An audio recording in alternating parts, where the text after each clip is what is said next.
Ha! This shit ain't work. I'm on the same issues again. Just echo. Check, check. 1, 2. Ah, there it is. I'm still getting the echo. What's going on with that? I thought I cured that problem last week. Let's see if I do this here. Check, check. 1, 2. Ah, there it is.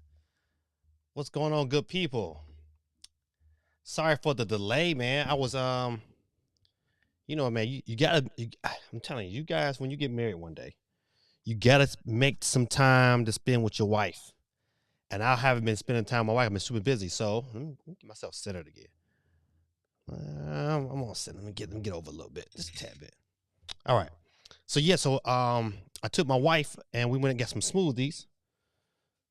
From what do they call this place? Tropicana smoothie or tropical smoothie. But you know, my wife is all on these, you know, counting the calorie things, and so everything they had was like super high in calories, and so we got the detox one. It was only 180 calories. You know, we trying to get our bodies in shape. You know, I'm taking my wife to Hawaii next year, so we getting prepared. Got a plan. Can't do it last week. What's going on, good people? What's up, my boy 90s in the building? Steve M. Son of Nickel Tales is in the building. I wonder why all my comments is not coming up. It is what it is. Shout out to my boy 90s. It's in the building. Steve M said WWE is now owned by the same company as UFC. I did not know that. That must have happened. Did that happen today?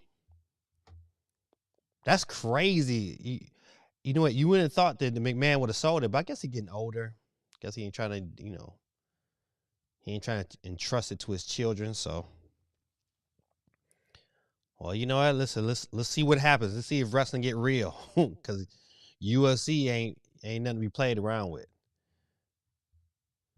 But tonight's question, man, you see the title screen, man. Are you going to the Super Mario Brothers movie?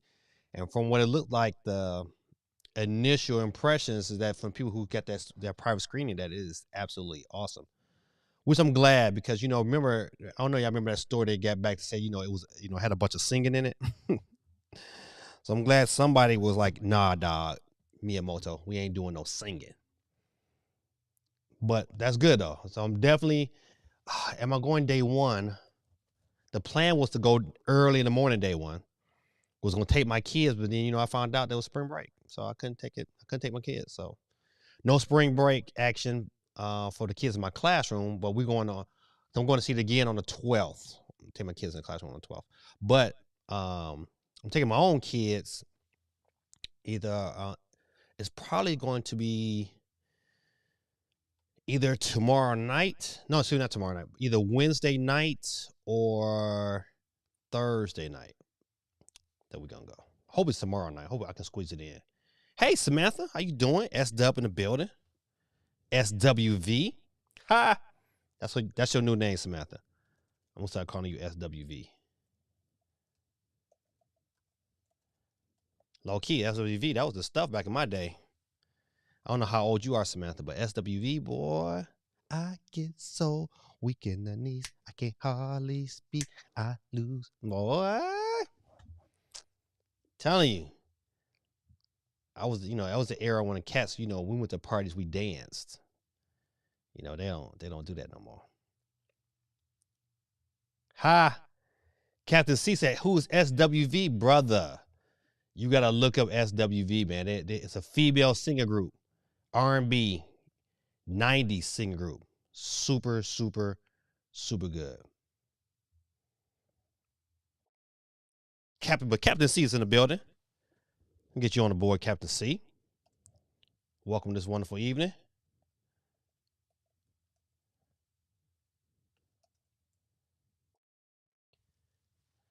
You know what? If Dave shows up tonight, I did not get Dave his winners this week. I gotta get Dave his win. Dave. If Dave, you see the program, but I'm gonna get you your winnings tonight. I forgot. Super duper busy week. That week before spring break, I was crazy all over the place. Steve M says the question isn't if I'm going to see Mario movie. How many times? Yes, sir. Yes, sir.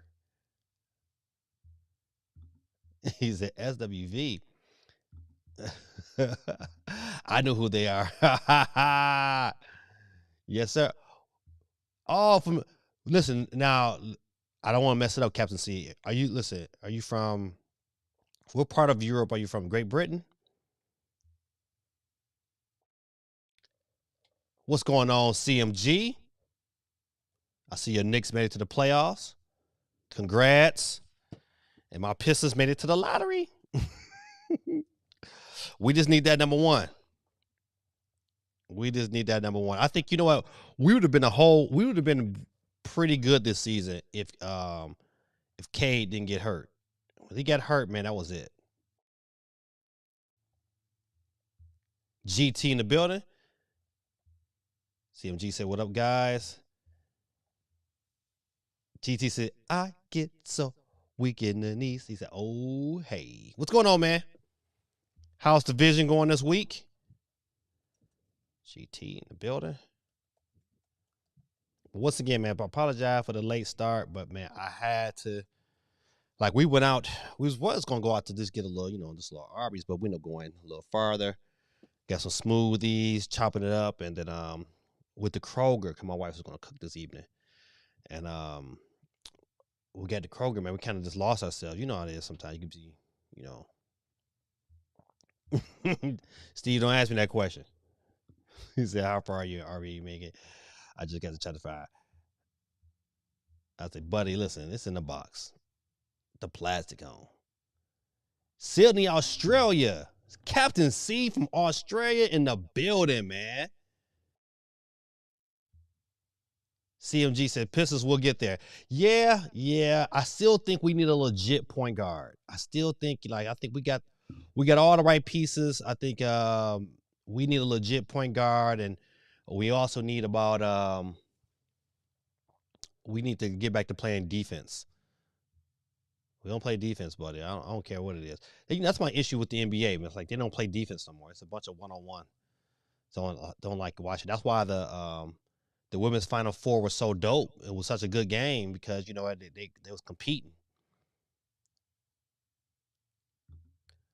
GT says YouTube on 170 Zoom, so I can read that chat.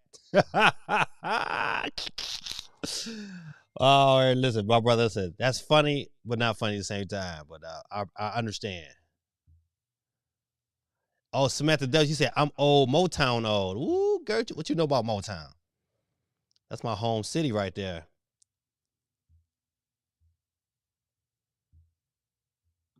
Captain C says, always weird to drive the track in Mario Kart past the pub. Yeah, listen, I can bet you it is. So hold on. Damn, gaming dad is searching up a walkthrough to get the plastic. Man, GT, man, always got the fire jokes, man. Hey, listen, man, I thought I was a jokester, man, but nope.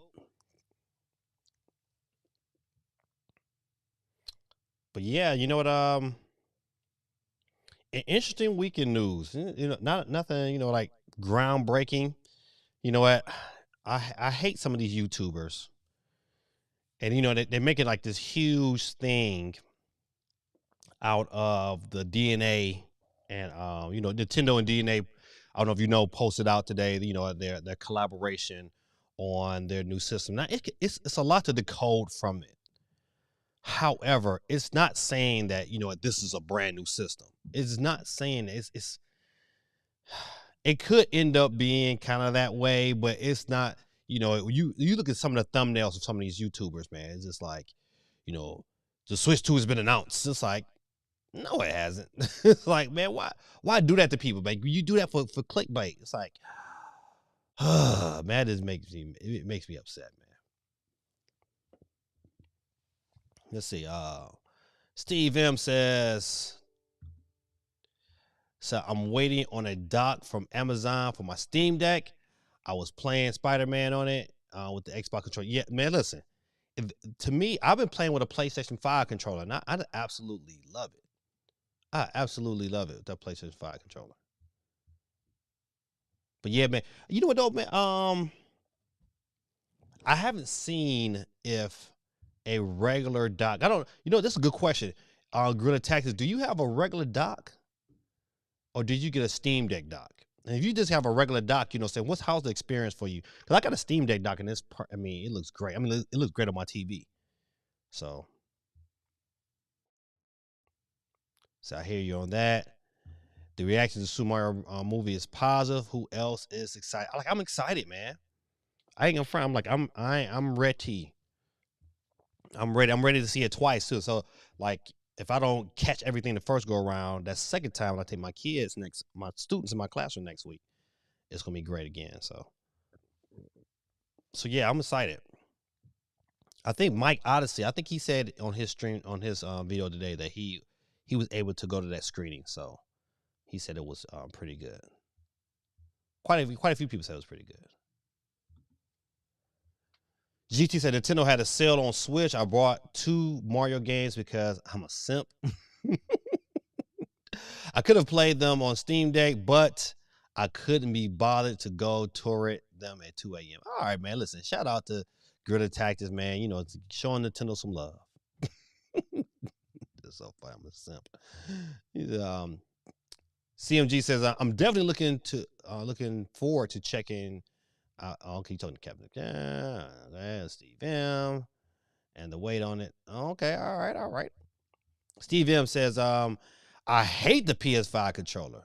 I'm gonna say this. This is how I imagine Steve M's voice to be. I hate that PS5 controller because it turns my thumbs and my wrists due to tendonitis, so I prefer an Xbox controller. Side is play. But listen, that's right. You got that tendonitis, man. Listen, you know what? A friend of mine's had tendonitis real bad, man. I just know he go through it. So Steam Deck weight isn't too bad, but it's painful from the left hand to use the thumbstick. So I prefer to use a controller. Yeah, you know what? I prefer to use a regular controller too when I play my Steam Deck. It's not like the Switch. You know, I guess over a while it do get kind of heavy. If I think about it, I've played plenty of games of 2K on that bad boy and was glad to sit it down. Oh, you know what though? Listen. You know how you can like come on one side of my screen. I got my YouTube to make sure I don't miss nobody coming through. But I'm looking at these 2 TikToks, and one TikTok, man, my beard like this here, but the other TikTok looked like it was freshly dyed, and I look 10 years younger, easily. I'm sorry, I know this totally off the ram, but I'm just looking at these pictures like, man, it's time to dye this bad boy again. I saw that video. Spawnway showed that video today. He says, Asus is coming out with a Steam Deck rival. It's supposed to be 2 times more powerful, and I may just pick it up when it's officially launched. The key is, listen, and I'm with you on this too. It depends on the price. The price, to me, like if it's 2 times stronger than a Steam Deck, then I'm looking at I'm willing to pay for a price that's maybe, I might go $600. $600 they just might get me. But I ain't buying enough for my kids though. Look that. Nuh-uh. The kids is not getting no Steam Decks no more. No. But what I saw today, I was impressed with though. The screen looked real good. I mean, I want a system to me. Okay, so when you look at the Steam Deck and you look at for me, the gaming dad as a consumer, I'm like, I like the Steam Deck, but I don't think it's kind of future proof. I need something that's gonna give me at least a couple more years. Cause I feel like, you know what, this time next year, I think the talk of a Steam Deck successor is gonna be on the rise. I think it's gonna come really, really heavy come next year. And so I would pick this new system up because I think it would give me a couple years, even on a Steam Deck successor. Now the question is gonna be is how much. I'm not paying $1,000. Nope. Not paying $1,000. Matter of fact, it has to be phenomenal for me to pay $800. But if it come in at 6, buddy, that's my cup of tea. 6, even 7. I would even do 7. I would even do 7. 7 would be like the line though. I'll be praying for 6, but if it came out at 7, if it come lower than 6, buddy, it's on and popping. Day one pickup.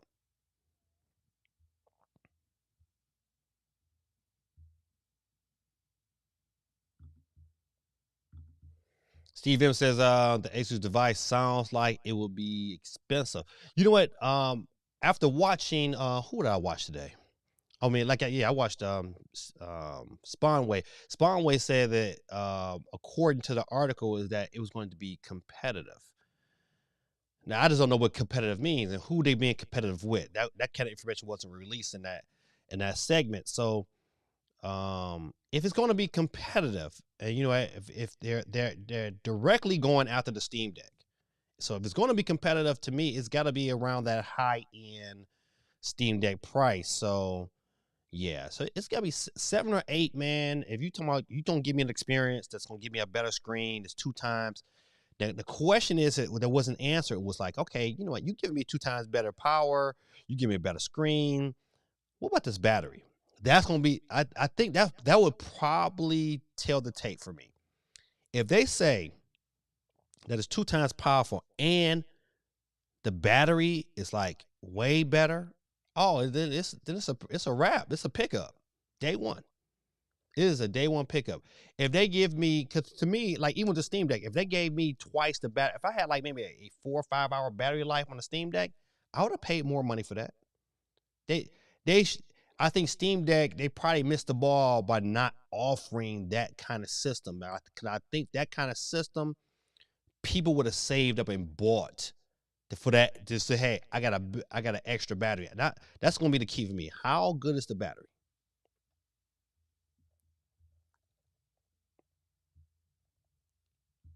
See, CNG said competition in hybrid hammer is heating up. It's heating real good, man. Listen, you know what? No matter what it is, you know what? I think I don't look at, even though they are in competition. I believe the Steam Deck and Switch is in competition, but I look at them as 2 different entities, because that Steam Deck is going to do for me what Nintendo can't do, and the Switch going to do what the Steam Deck can't do. I think they're great. I think they're great 1-2 devices to have. But I do like what I saw, and if it's around that, if they keep it, they got to give me the battery life. If the battery life is like the same as the Steam Deck, but the only thing you give me is better performance, it ain't gonna be worth it to me. The battery got to be on point. GT says I'll go to the retail for 500 gigabyte Steam Deck, which is $800. Funny money, right, man. Listen. You know what? When it comes to big purchases like this, I would hate to be in Canada. Like I would hate to be in Canada and gotta buy a car. I can't even imagine how much money you're paying. He said the Steam Deck was mainly created for PC gamers who have a huge backlog. People like me with over 1,000 games. God almighty. I don't think it was meant to play AAA titles for 4 years now. Yeah, I agree. That's my only issue with the Steam Deck. It's like, you know what? I think, you know what? Companies can dumb it down to make it work. It's just that I think that margin is going to be farther apart when you get to that next level of, let's say, 2024. You know what, games is going to be totally different. I think so. I think it's going to be imperative that I need something to kind of saying stretch my playing experience. I think the Steam Deck is going to run into some of the same issues the Switch is when on the PC market. Is they're not going to be able to play a lot of these games. Well, companies are smart, man. They make sure they make versions to dumb it down. But I just don't know. I kind of would want to know right now how many Steam Decks is in the wild. That's gonna be crucial. I want to know. I want to know Valve's. When is Valve's next sales numbers? When they announce the next one? I want to know. CMG. That's what I said. 1,000 games. Golly.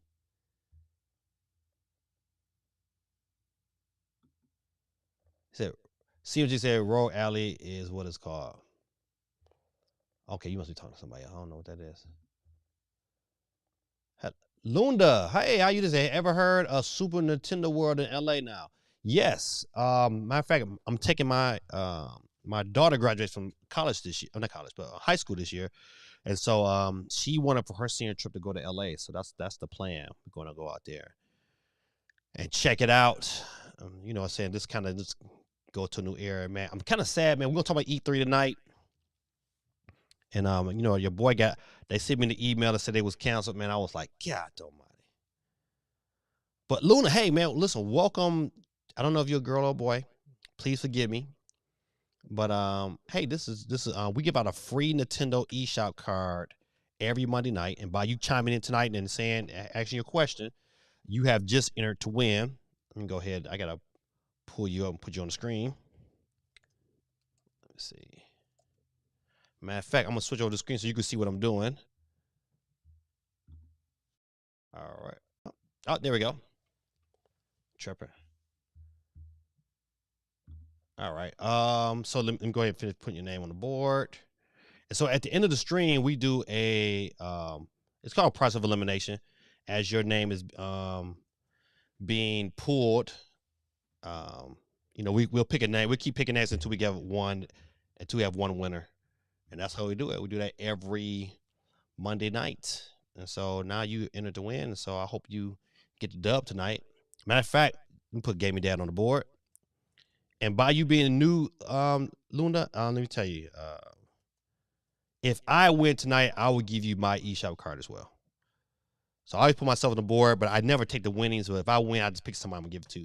And so by you being on here tonight, I'm going to go ahead and make sure that you get 2 chances to win.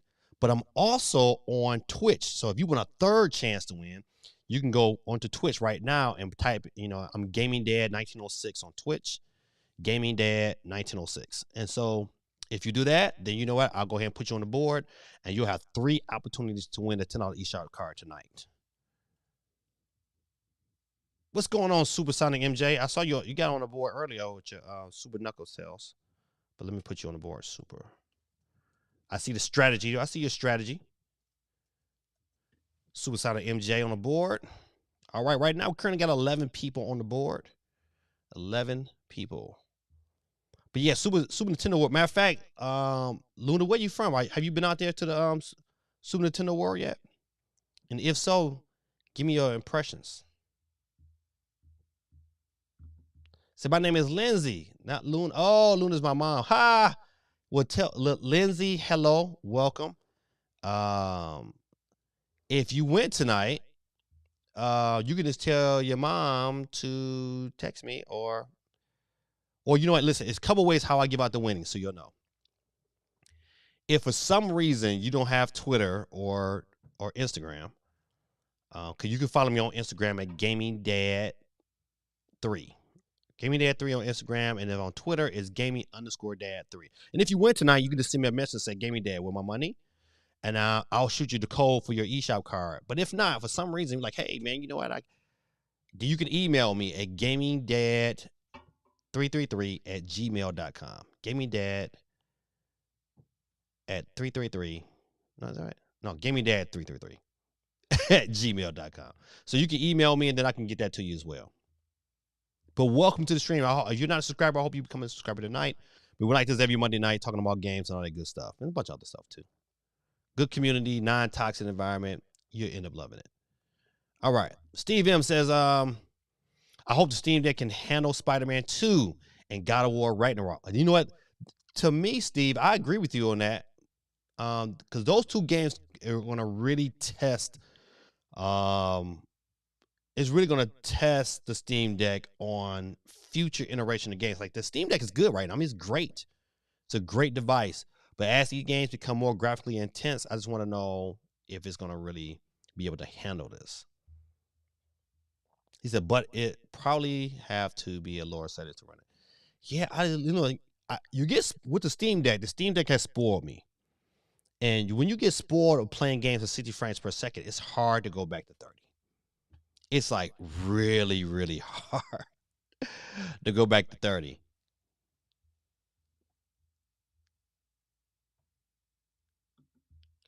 So the gift shop there, the One Up Factor has nice camping gear.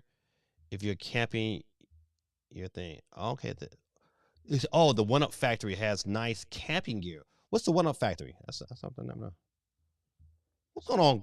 Quake 311 in the building, ladies and gentlemen. Got you on the board. Why I got it up? Got you. This is GT says I've been PC gaming for well over a decade. Okay, so 1,000 games isn't that much. If you added all the game launchers and PCs, it's like 2,000 games. Man, that's still a lot. I mean, I probably bought more Switch games that I probably have on any other system that I've ever owned. But man, that's still a lot of games. But the great thing about it, though, about you being on Steam, is like you probably still have access to probably all 2,000 of those games. That's the beauty of PC gaming.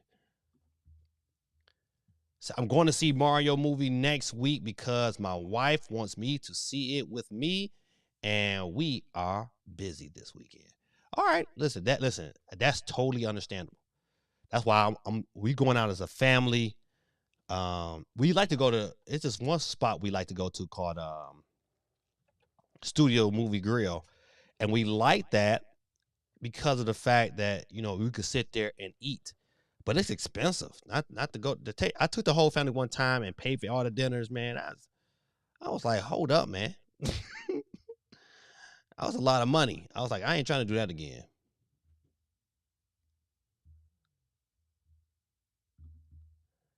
Said that'll help week 2 sales. He.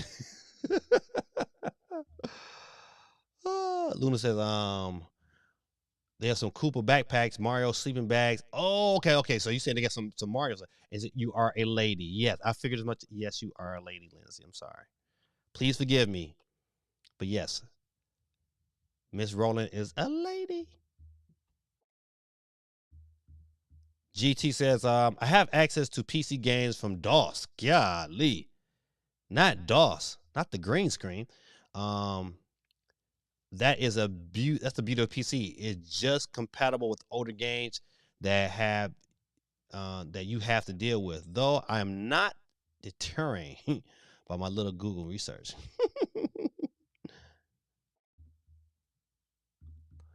Said not on Twitch, sorry, but green cover eyes. Oh, okay. Oh, green cover eyes. I wish my eyes was just a lighter brown. I get like if when the sun hit my eyes, man. Oh man, whoo. But I wish my eyes was just a little bit lighter. They're a little too dark. All right. So once again, a lot of great things being talked about. Nothing major is going on, but some great things in the world of gaming. The movie, the question I probably should have posed is how many millions of dollars? Like, what's going to be the sales of Nintendo this weekend? If you have not voted yet, go on. If you're on YouTube, you can only vote on the poll on YouTube. If you're on YouTube, don't forget the poll right now. And the poll is, are you going? Are you going to see Super Mario Brothers, the movie? And right now, currently, out of 11 votes, 73% of the votes say yes. 27% says no. Now, I know Greta Tactics is probably not going. So he's one. Who is the other one? I need to know. Who are you? Who are you? CMG says Switch 2 now really needs to come out now or be announced. Nah, I'm telling you, we're not going to hear nothing. We're not gonna hear nothing to if the closest time we're gonna hear something, it's gonna be E3. I'm on the East Coast. Lindsay said, I'm on the East Coast.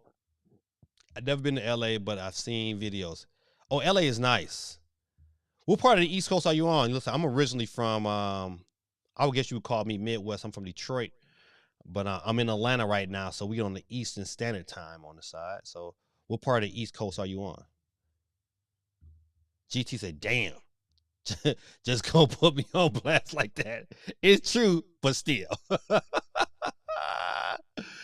Nah, we know that you have the torrent copy Wednesday night. Fresh. CMG is from the NYC. CMG, are you from Brooklyn, CMG? The Bronx.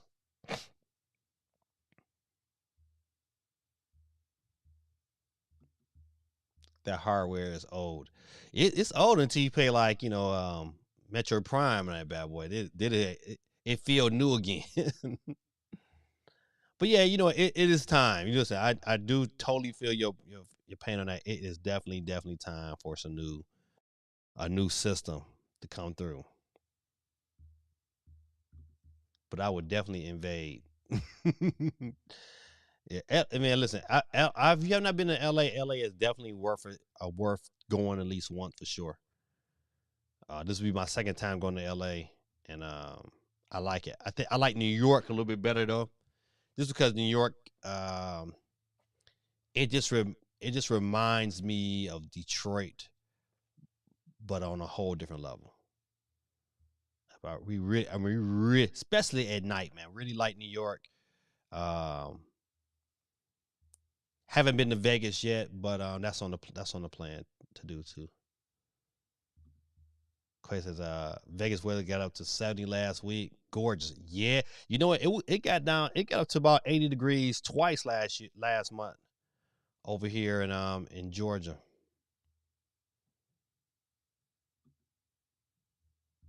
CMG says the Bronx were better than the people.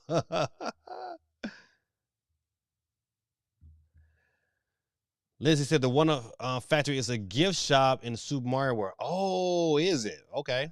See, I didn't listen. You taught me something. I did not know that. But I will check it. I know for sure because I'm checking it out this summer.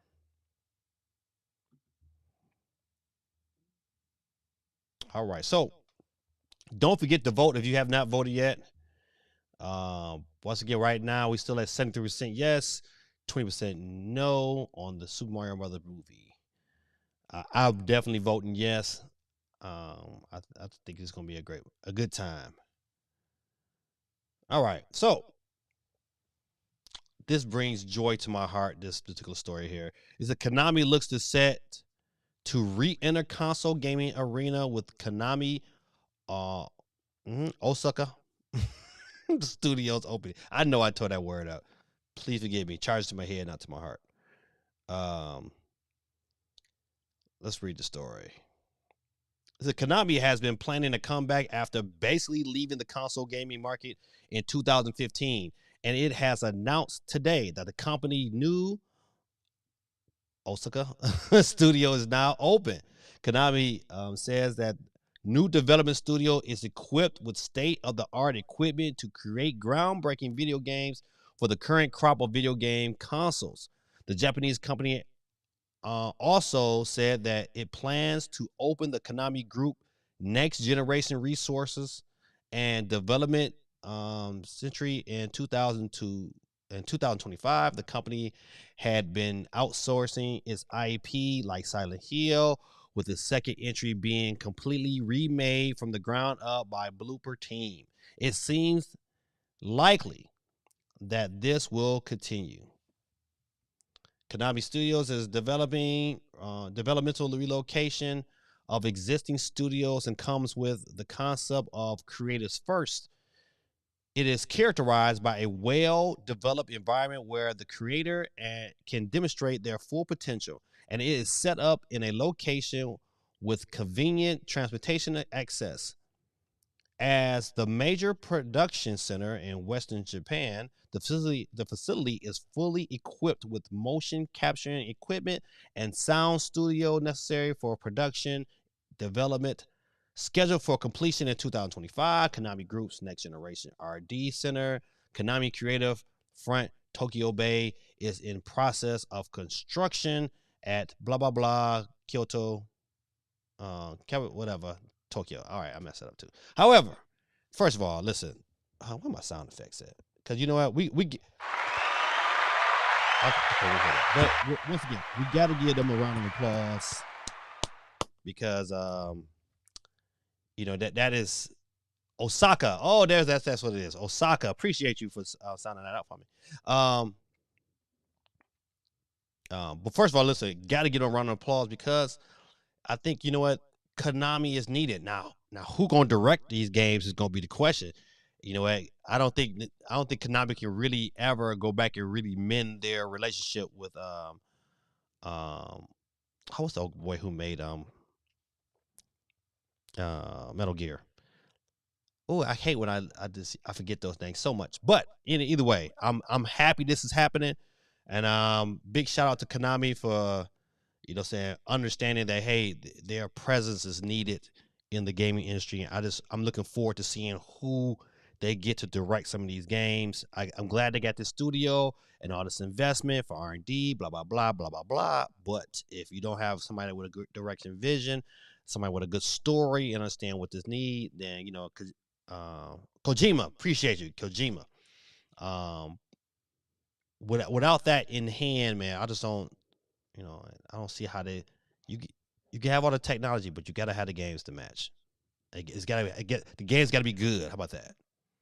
Cause you can spend all this money on R&D and you release a game, and everybody get hyped for it, and it's a dud, and then all that money, boy, you need to do something to make sure to make that money back. So it's gonna be interesting to see what Konami do, what they announce, and I kind of hope they do something. You know what?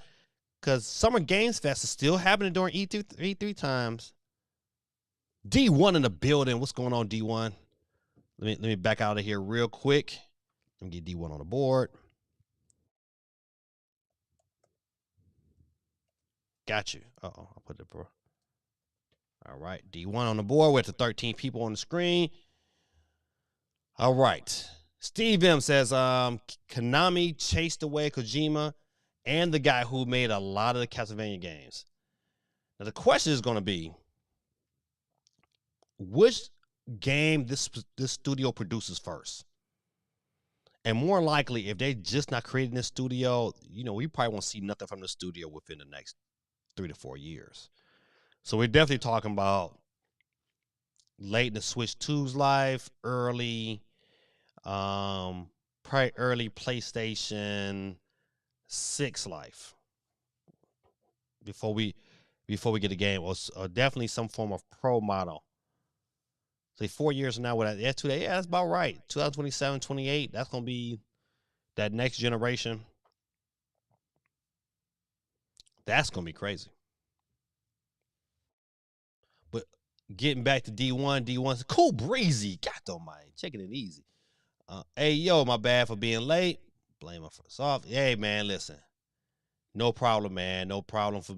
Listen, your boy was even late tonight, so you got to pass. But my boy, cool breezy, taking it easy for cheesy. I mean, you actually see how that broadcaster got fired for saying for shizzle my nizzle. She shouldn't get fired because of that. She ain't the first. I know she said for shizzle my nizzle.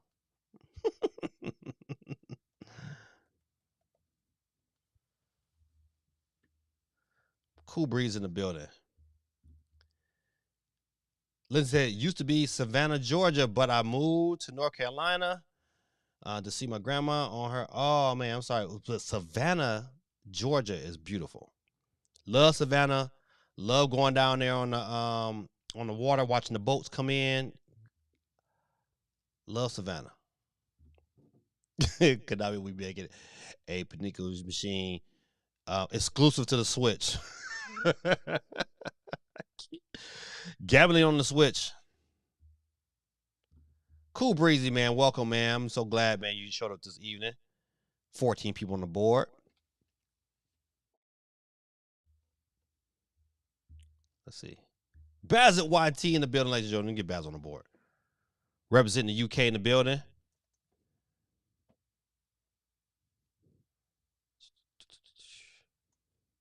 Baz it live. I messed that all up.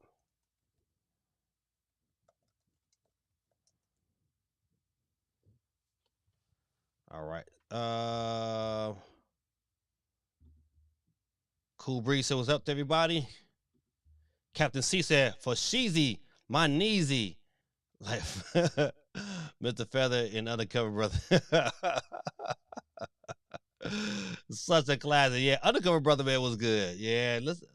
You know what? Me and my wife talk about, like, you know, like our kids have not seen some of these old classics. And we try to, when I was young, man, we was forced to kind of watch what our parents watched. So, you know, my kids now, you know, they like anime and, you know, stuff like that. So, but we're gonna have to make them sit down and watch some of these old classics so they get a deeper appreciation. Is it canceled? Oh, I'm tripping. There you go.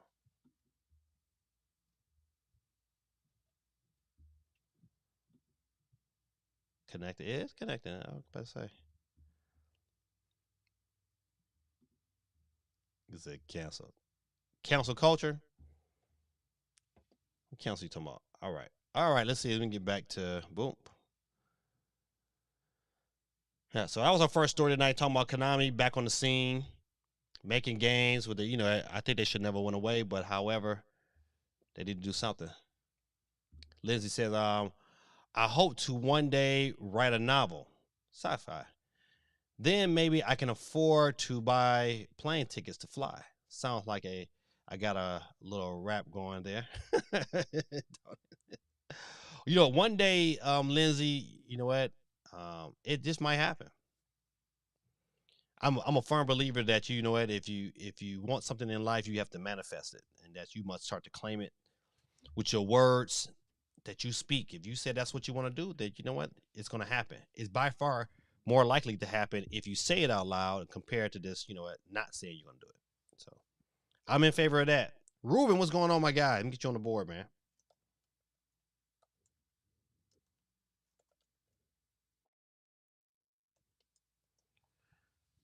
Ruben in the building. Hold on, let me readjust my mic for a minute. All right, there we go. Let's see if I can tighten this bad boy so it don't keep moving on me. All right. Says Lindsay says, speaking of Konami, your daughter ever had? I believe she did.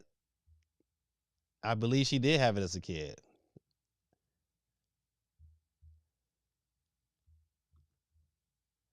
Where did that question come from, Lindsay? Gorilla Tactics says, I will win on the wheel. I will win on the wheel. I will win on the wheel. Not Gorilla Tactics. I will win on the wheel. Listen, my brother. Listen, that's why, listen, and your vision will be healed. Your vision will be healed. I'm going to say it one more time. Your vision will be healed. I'm going to say that in the name of Jesus. But let me get my brother on the board. He on there twice. I like the tactics from Gorilla Tactics. He said, listen, I'm going to wait. Get my name on there twice. Let it spread out. Not So Gorilla Tactics represent from his Twitch stream.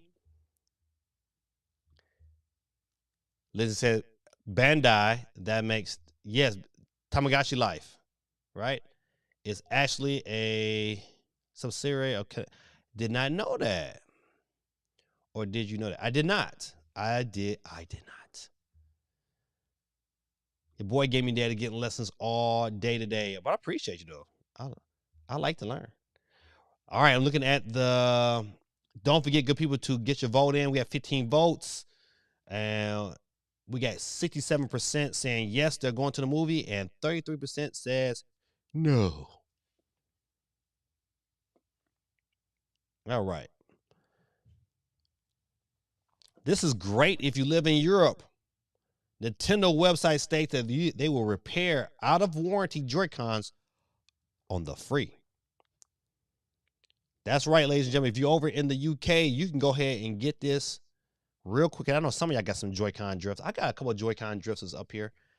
And so I hope this deal, I know right now it's currently over in Europe, but man, if it just come to the States, I would be appreciative of that. But they know they probably got a lot to repair over the States because, kids are a little bit more violent.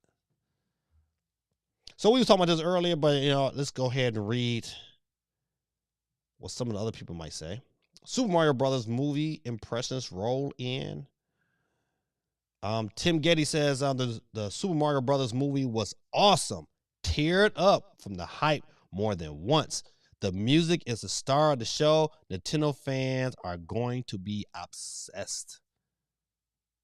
I'm not sure any movie in history has ever made this many Easter eggs and good ones. Ooh-wee.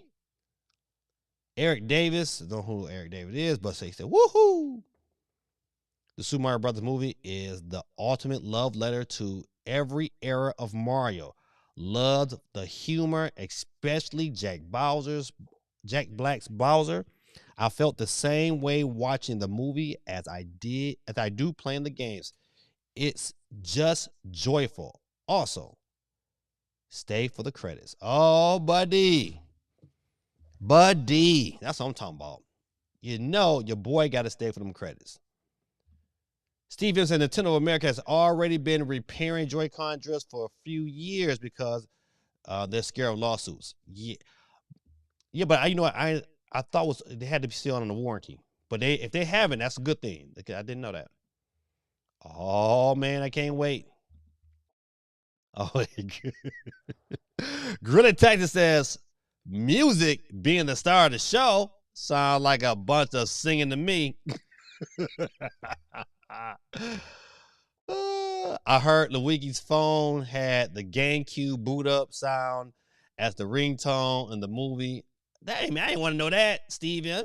Telling me, listen, cancel culture for Steve M. I want to know nothing.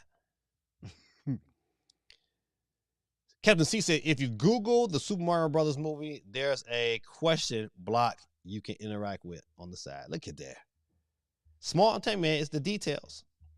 Ruben says, taking the family to Disneyland Sunday, so been busy driving Uber to stack up. Listen, my brother, I understand that.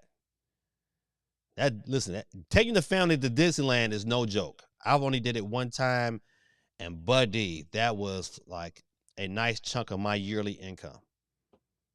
But it was fun. They enjoyed it, but man, them vacations ain't no joke. D1 says, someone let me know before I go if they're singing like Disney. Listen, my brother, I'm going on Wednesday. Hopefully, that's the plan. Wednesday or Thursday, but more likely Wednesday, and I'll let you know.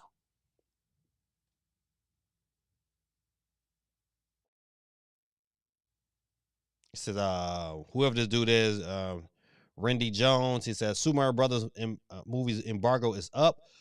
The Mario worlds are brought to life with top-notch animation, energetic action that will delight kids and fans, full of loving Easter eggs and cameos. That said, it's Mario's movie made by Illumination, and I'll leave it at that. Jack Bauer, Bowser MVP though. All right, let's see. I'll read this last one here. It says Super Mario movie. I really wanted to like it, but I did not. This is Jeremy, whoever. He said, a few solid scenes captured the spirit of the game, but mostly it's an overly goofy, bare bones plot filled with bad jokes and worse song choices. Woo-wee. It looks great, but I was more bored and annoyed than entertained. Golly.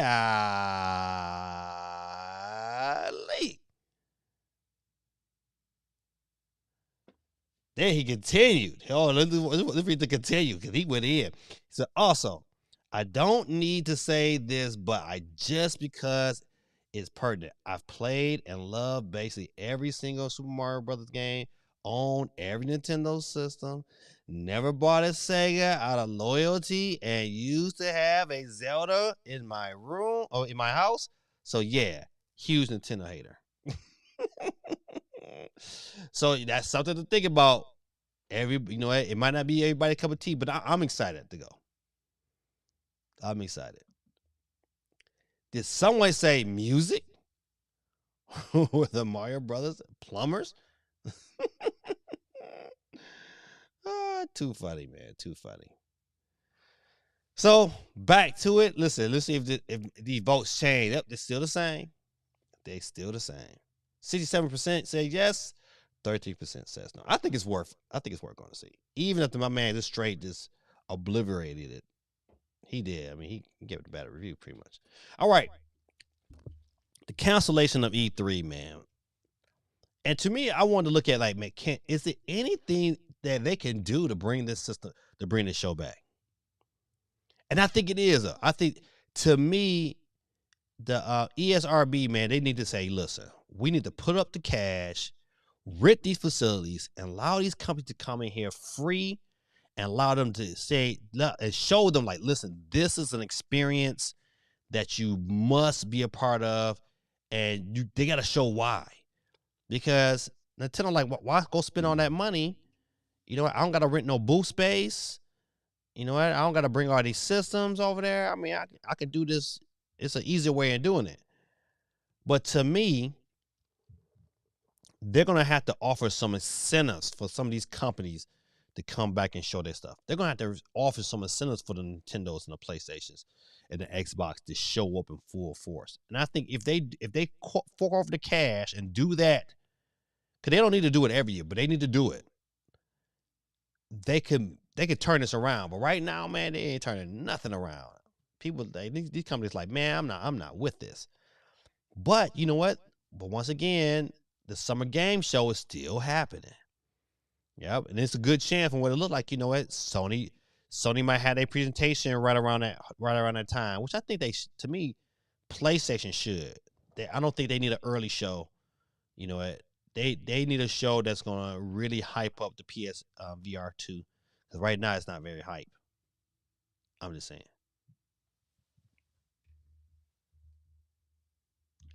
So when was the last time Nintendo went to E3? Oh man, listen. The year before the Switch. Hold on. You know what? I think they went at the year after the Switch too. After the Switch came out, I think in 2000. I think they went in 2017. I know they went 16 because the only game did they go 16? No, they didn't go in 16. Was it 17? It might have been 16. I know. I can remember one year. I think that might have been, what year? I think 16 was the year they showed. They had the Super. They had all they had was one game, and that one game was Breath of the Wild. I believe that had to be 16. The Switch came out in 17. Yeah, so that's right. So 16, they had Breath of the Wild there. 17, they launched the system, and they was at E3 that year. I don't remember 18 though. They might have been at E3, but you know what? But even then, you know, they always had their presentations, but they would have like booths. They would have their treehouse events would happen at E3, and so I don't know, man. I think it might have been 18 on that one. This might have been. But you know, I could be wrong. You can look it up for me. Look a brother up. All right. But I think E3 wise, man, if they don't figure out a way to convince these big time publishers that E3 could and they should be, to me, they should benefit. To me, a gaming company should benefit from having their games played at E3. And I believe enough of the public would come and participate in E3 if it was exciting enough, if the games if they had enough to show. I know, Nintendo really killed E3 because they started this whole I'll do my own video, I don't need y'all event. But I think a live show, man, if done right, like Microsoft does a pretty good live show. Their last one was really, it was pretty good. It wasn't super long either. So, um, but however, I think they have to somehow entice these companies to come in. That's the only way they're gonna save it, because as long as the big three say no, then it's a no go for them. And to me, if I'm the ESRB, I am allowing the big three to come for free. Come for free. Now I would charge everybody else, but as long as the big three was there, I would even pay some of their costs. If I'm the ESRB, it's like, hey, you can come here and we'll pay to make sure all your booths and stuff is set up. Absolutely. Why wouldn't you? Because they're the draw. If those big three is there, then everybody else that come to there is, they on a bandwagon. So I would definitely charge them. Yeah, but once again, man, E3 it's sad to see it go, because it has been a staple for the majority of my gaming life. At just the mere fact that I remember them talking about E3 when they had, like, just Game Informer magazines, and you would read about E3 in the Game Informer magazine. It wasn't like this before YouTube and all that good stuff. So times are changing. You know what? E3 should have adapted. COVID is another reason why E3 kind of died off, but they're gonna have to do some drastic changes if they want this to continue. Because right now, it looks pretty sad. GT. The only way E3 survives is if it's no presentations, just a building where people to play game demos, talk to devs, etc. Make it a 3-day weekend for gamers. Man, listen, strictly for gamers. You're right. And if companies are there, if they want to have those things behind the scenes, absolutely. But you're right. Give companies an opportunity to build, to have kiosks and demos where people can go and enjoy games, early builds right there. You know what? And they pay for, and to me, the ESRB has to pay for everything. Pay for everything. Get the company solidify their demos, like the demos run on these machines, and that's how E3 comes back. That's how they build it. I've never been to PAX East, but I'm trying to think, what's the next PAX? Is the next PAX one overseas? Oh, my son must be home making all this noise. But I would like to at least try to go to the next game show, whatever it may be. It'd be nice if I had some money to go to Tokyo Game Show. But your boy Gaming Dad don't get that kind of money. Because if I go and everybody want to go, I can go by myself. But my family ain't letting that happen. All right, let's see. So long E3, man. It's been real, but y'all gotta get some work to do if this is gonna change it. If you're gonna turn it around, buddy, you're gonna have to really, really entice the big three. I wouldn't even worry about everybody else. You know what? You could court the EAs and the Capcoms. But to me, those big three. Matter of fact, to be honest, if they're really smart, not only would it be the big three, I would be courting Steam. I would make sure I record Steam and have, and give some PC love. I'm telling you, that might be the ticket. That just might be the ticket. Listen says, I'm looking forward to Super Nintendo World coming to Florida. Oh yeah, I'm there day one. Cause Orlando is I'm a 7-hour drive from Orlando. I will be there the day it opens. I'll be there. But yeah, you're right, Lindsay. But yeah, not for this story here. Maybe try again at E3, maybe next year. But yep, I agree with Guerrilla Tactics assessment. A 3-day event, open it to the public, solidify those deals to get those demos played, have nothing but games, game tournaments, all that good stuff. Um, and that's how you turn it around. But it's not gonna happen by itself. I think if they did that and they had enough public draw and they sold tickets early enough, to me, tickets need to be sold to the public like later on this year. If they're gonna come for E3 next year, they gotta prove to these companies that they're gonna have the people in attendance. And I think if they hype it up and if they can solidify some of these deals and start to sell those tickets maybe like in October, where by December, these companies are seeing like, hey, we got the number. This is how many people are gonna be there to be able to advertise, show, and then open it up to the have days or have a day where you open up strictly to the gaming community. Then you got something special. But who do we don't know nothing. We just some regular old regulars. All right, let's see.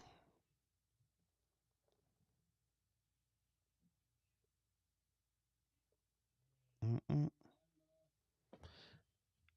Legendary gets the rights to Street Fighter IP for movies and TV. Do I really want to see a Street Fighter movie or TV show? I don't know. It depends on who writing it. I think the characters are interesting enough in Street Fighter where if you could make a TV show about it. However, how do you? I don't know. I don't know how you would make it interesting enough for. I'm gonna want to see this day in and day out. I don't know. I don't know if I want to see a. I don't want to see a movie. A Netflix type of event might do better. It might do better. But the question I wanted to ask from the last from the Super Mario Brothers movie is real quick in the chat. How much do you think is going to make opening weekend? How much do they come when we look at the numbers Sunday? How much you think is because people are going to the show? I mean, I had high school kids talking about going to see this movie. What's going on? Muted Gaming in the building? Where you working at now?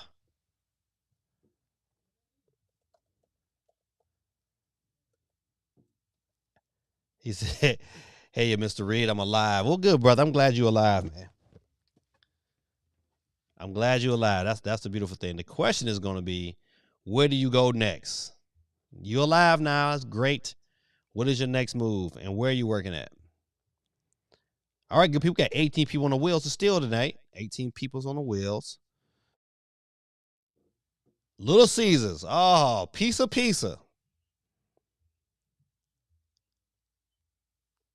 All right, well, good, man. I'm glad you got a job now. Now I'm assuming you the one in Cedartown, right? 11.50 an hour for making pizzas. That is easy. All right. Listen, the key is, man, long as you got a job and you working, that's the blessing. It says Sonic Knuckles Tail says the night is still early. It is indeed. Yeah. So back to Street Fighter, man. Their IPs, man. I really, really do hope that um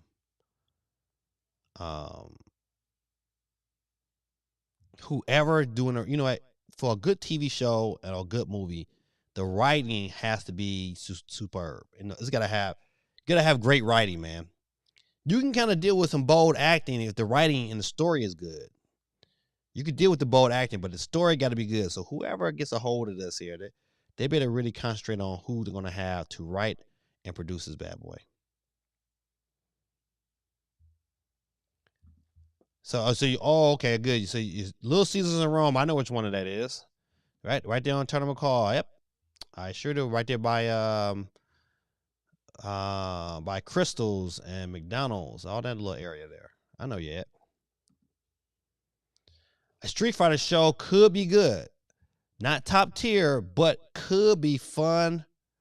Yeah, that's what I think. I feel you the same way. Like a good Netflix half an hour, they give us about 13, 14 episodes. I just know if I know I could do with a whole hour. Like the Last of Us was good because it was a whole hour, and that hour had a good story. But this right here, 13, 14 episodes, give me a half an hour, and build upon that. It could be good. But once again, the writing and the story got to be good.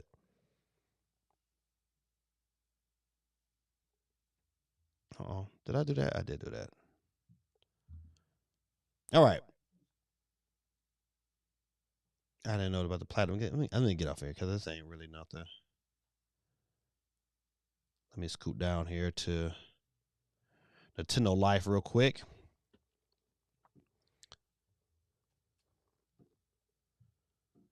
Says Nintendo expands its Switch Online Nintendo 64 library with another game next week. Pokemon Stadium said Nintendo has announced it will be adding the original Pokemon Stadium game to the Switch Nintendo service next week on April the 12th. The Arena Battle title was first released in 2000 and features the original 151 Pokemon from the Pokemon Red version, Pokemon Blue version, and Pokemon Yellow versions games. It included a select solo and multiplayer modes. All right, this is pretty good for those who like Pokemon. You know what, man? I did try Pokemon, but I just couldn't get it.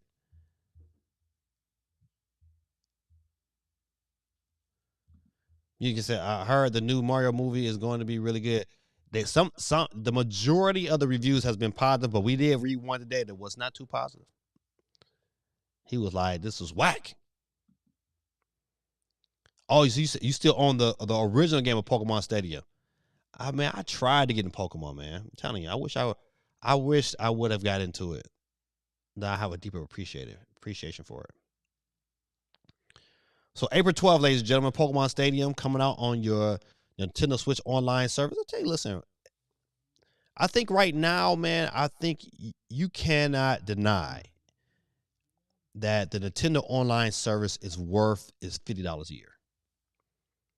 That's gonna be the poll question next year. It's a Nintendo Switch online service worth it right now in 2023? And I say absolutely. Absolutely.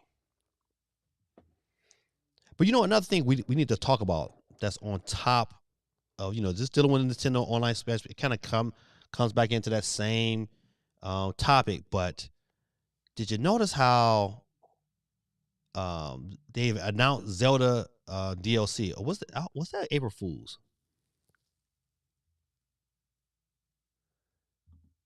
Grid Detective says no. You saying no, it's not worth it? Yes, it is. Yes, it is. Come on now. They bumped up to $50 a year. Wasn't it only 20 a year? Yes. The 20 a year is still there. Like if you still want to play online, you can still get it for $20 a year.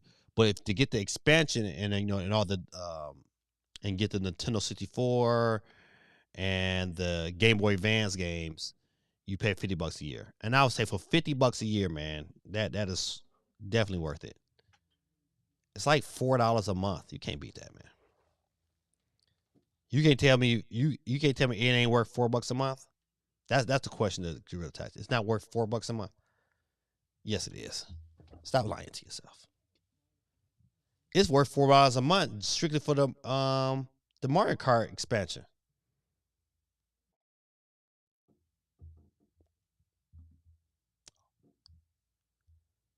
Yeah, it's worth 100%. I totally agree.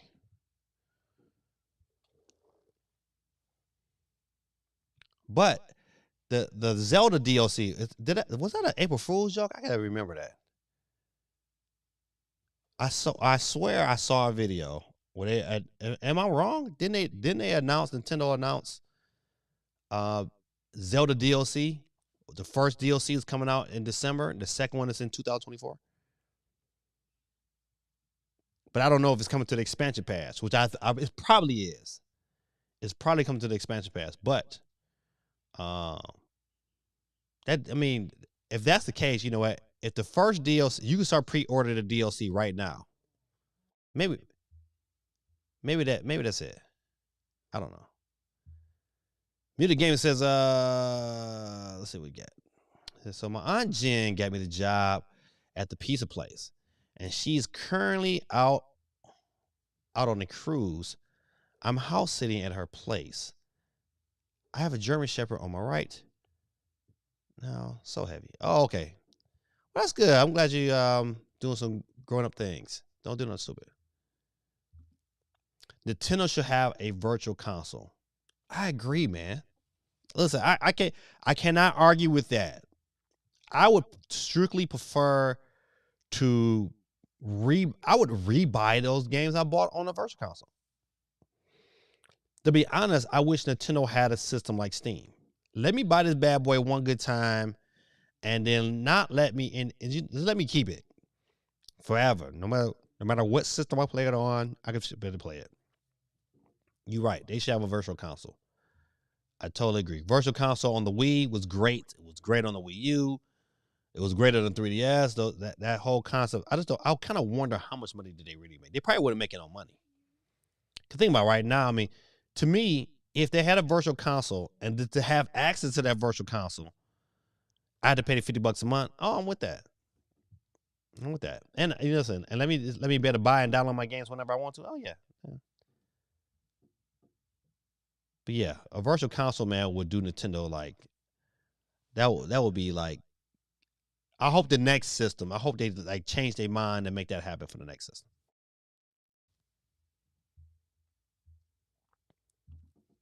So I don't care about DLC for Mario Kart or any of that.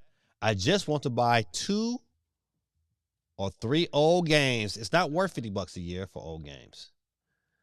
Oh. Um, $4 a month. Yeah, it is. And the ability to play online. Yeah, yes. To me, it is. It is certain old games. I'm like, I get the opportunity to play and like to play. Like it was to be honest, it was fun playing 007 with my kids. It was fun playing the original Mario Kart with my kids and having them struggle through those limitations. So it's one. I guess it's one of the things we can agree to disagree. All right. Let's see.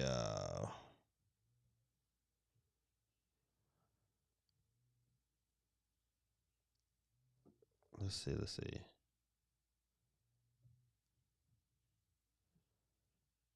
Ark Ultimate Survivor Edition outlines DLC roadmap for the Switch. I don't know if I want to go over this story too much, but I just know that they did all this work to get Ark finally running, but they're gonna cancel the game when the next one come out. I think that's stupid.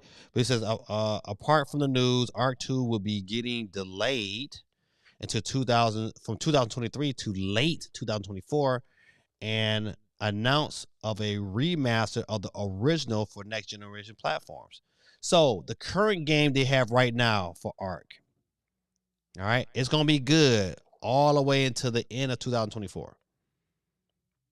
And their original, what they're playing right now, they did all the fixes for the current game they have right now is gonna stop. Then they're gonna resell you a remaster of this game right now. Even though they fix it, it runs good, all that good stuff, they're gonna remaster this one here and then sell it to you again. Boy, I tell you. So here's the release date. Reconfirming the extension DLC will be launching on the Switch on April 11th.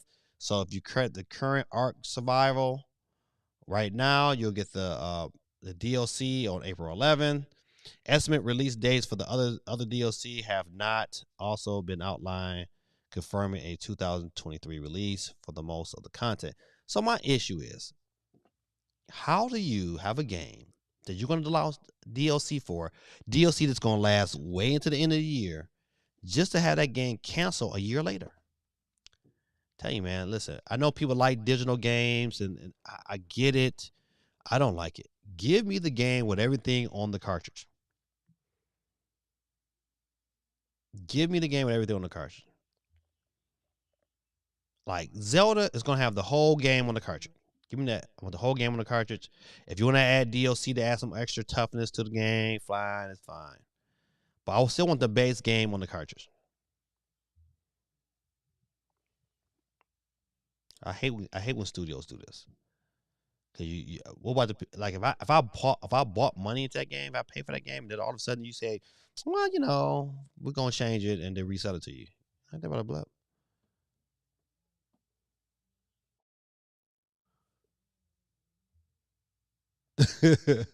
Zelda day one patch, right? Well, I hope that don't happen. But they said the game is complete, so we're all gonna do is hope that it's not a day one patch, or if it's a day one patch, that's minor. Nintendo announces Super Mario Sale Wave 1 this week in Europe. What is Europe getting? Okay. Let's see. Jump into the adventure of Mario with Super Mario sale. First wave of discounts, including Super Mario 3D World, Bowser's Fury, Super Mario Maker 2, and more. Starts April 5th, with more coming April 20th. I want to know. I want to see the games.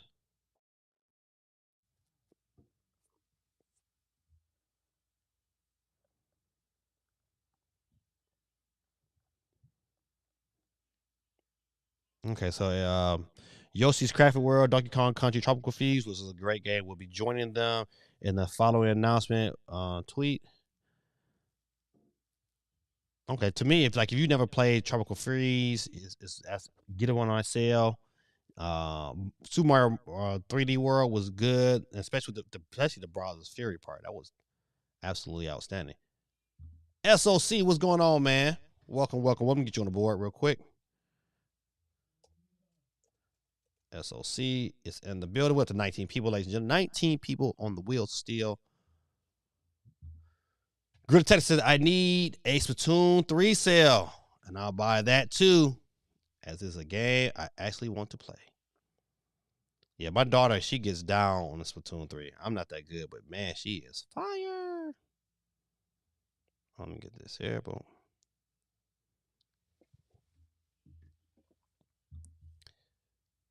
Ruben says it has a 5-day opening. Hold on, wait. Did you say something else? What's JCVD, Ruben? Can you help me out on that one? The same sale that caused me to buy games on Switch. Oh, okay. Let's see. All right. Next news item. This is so didn't they make Splatoon themed Joy-Cons? They did, but they attached a Switch to it, or just a program.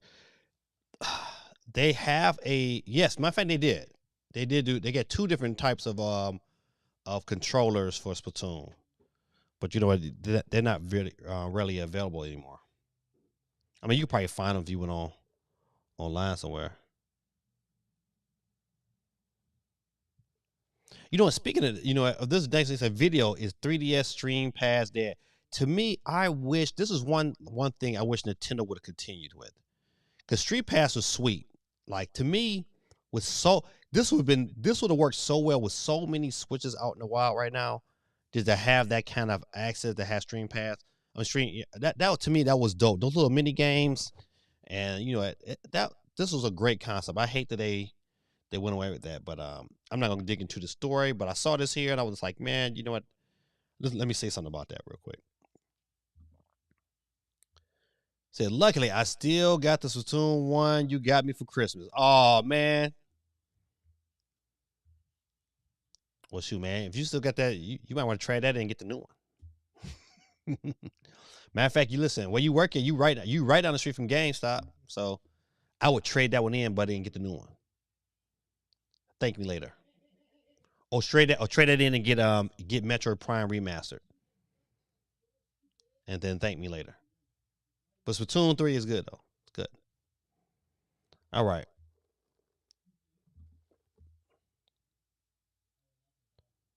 Mm-mm-mm-mm. 10 exciting games coming to Nintendo Switch in April. This month. 2020. Let's see what they got. What's 10 games? I didn't even know that many games coming this month. I'm not gonna go to the video. I'm going right to the list.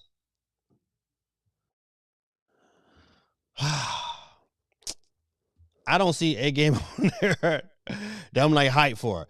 Advance Wars 1+2 might be good. Disney Speedstorm looks good, but I'm still not paying to get into that. I'll wait to some reviews. But I don't see anything else on that. I'm like, oh man, I just got Minecraft Legends might be pretty good.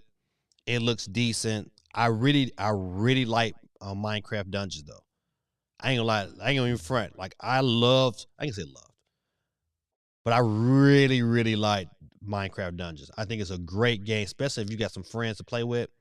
Super good, super good. So Minecraft Legends is kind of in that same kind of ballpark, but it might be a little bit more RPG intensive. So, but Minecraft Legends is probably the one on that list that if I was looking at any of them, I would be looking at that one. Don't know what Smile for Me is. It's like a Tupac video game. Mega Man Battle Network Legacy Edition. I think my son asked for that game. I think my son Josh asked for that game for Christmas, and it went out for Christmas. So, like, that might get picked up because he got a birthday coming up soon. So, but that's it, man. Yeah, man. I would tell you, but listen, CMG said Jimmy, I never got into Minecraft, but I know it's pretty good. Yeah, man. Listen, I've watched kids, man, play all kind of like I watch my kids. It's all kind of stuff you can play in Minecraft now, man. It's pretty much turned into its own little ecosystem, similar to Roblox and Minecraft. It's on that, they get a lot of other stuff they can do in there. So I like watching them play together. It's pretty entertaining.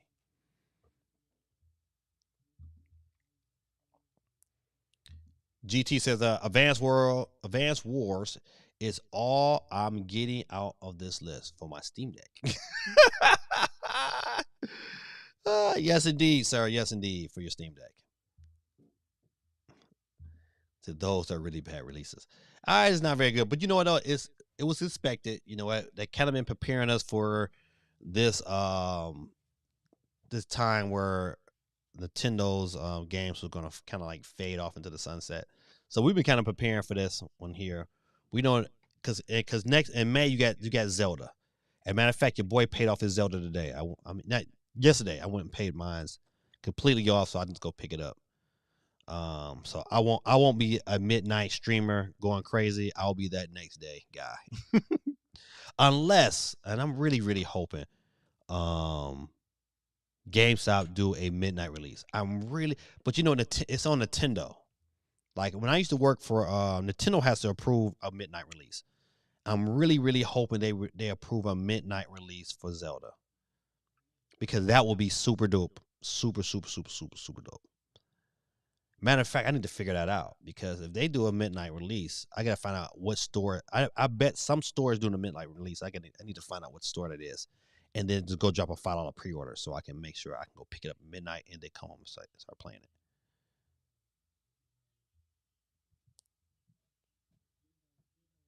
Quake the Legend so we would check out Minecraft Legends on the Game Pass. You see, right. And then my kids will too. Um, Roblox has skyrocketed into the ground almost to the point of no return. You can't even say complex words. It's just sensitive. Oh man. But my kid, that's my youngest son. He love Roblox, man. Prepare Nintendo fans for the drought. Yeah. It's like Nintendo knows what a midnight release is. They ain't cool like that. They used to be though. They used to be, man. I remember, man, going to pick up my my DSi. I picked up at midnight. That was a midnight release. My 3DS. In fact, the 3DS was a midnight release for me. Yep. I think the last midnight release I've been to, I can remember, was PS4. PS4 was the midnight release. Everything else since then has been, COVID came, and none of that was happening.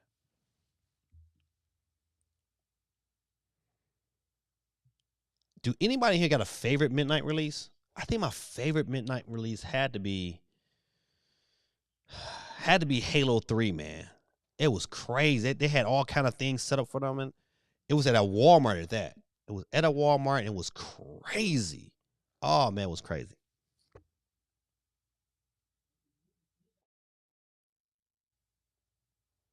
This is a great question. This is a very good question. GT said Call of Duty Black Ops 2 was the last midnight release for me. Then I went home and went to bed.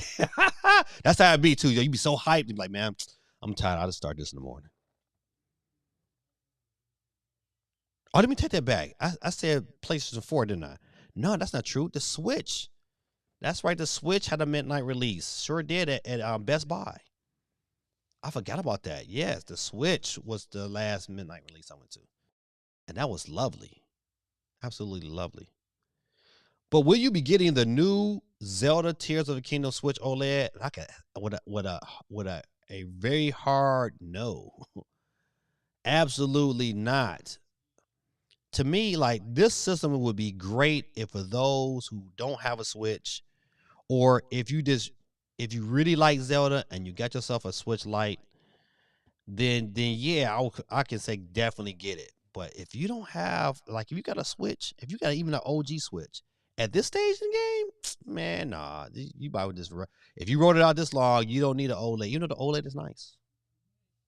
It's nice, but it's still not worth it right now. I would definitely tell, like, man, I would, a year from now for sure, we would definitely know a year from now, if not before, what this next Switch is going to look like. So to convince someone to dig in and spend their money on a Zelda bundle because they got a nice design on it, you be a fool.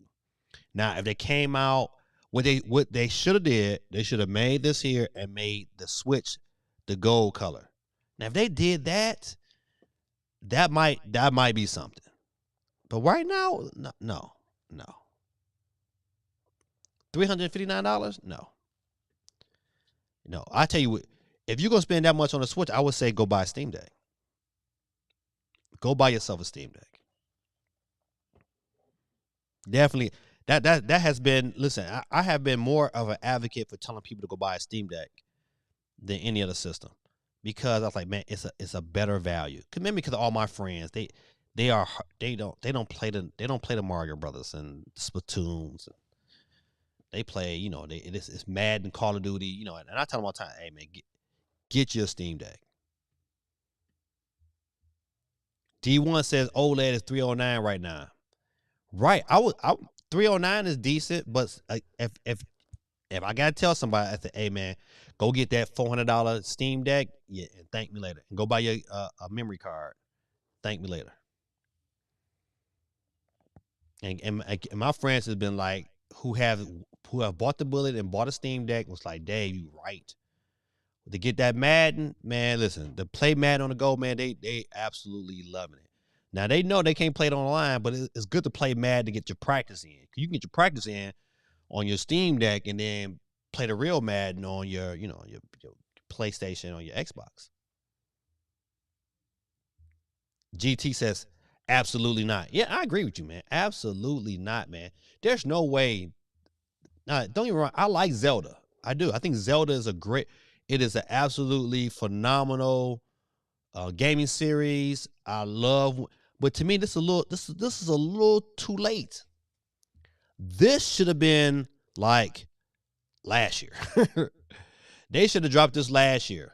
Like this right here should have been released before Christmas of last year, and then it would have sold.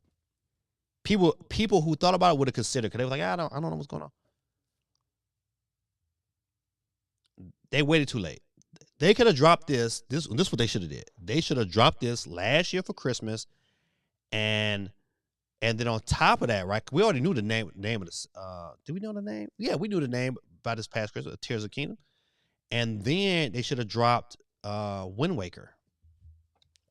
Drop Wind Waker for $40, and this system on the same day, but it would have flew off. It would have flew off the shelf like hotcakes. That does not. Hey, Josh, what's going on, buddy? that's a smart business. That's just a smart business move. But whoever they're not making smart decisions, especially when they come over here to here in America. This is that was an easy decision. Not bad money they had that design they had for that Zelda was been there. They don't think, man. They did not need to launch a system right along with Tears of the Kingdom. All right, good people have 20 people on the board. To me, like, because I don't think this. I mean, people are going to buy this system because they're going to catch the people that want to have the Zelda diehard fans is going to eat the system up. But I definitely would not recommend buying this system right now. The better buy is a Steam Deck at $40 if you want your best value right now, because this system we're not going to think about this system the minute they announce a new system. You won't even think about that. That bad boy will be on sale for $309. Right there, that bad boy right there. You looking on the screen, boop, will be on sale for $309 the minute they announce a Switch successor.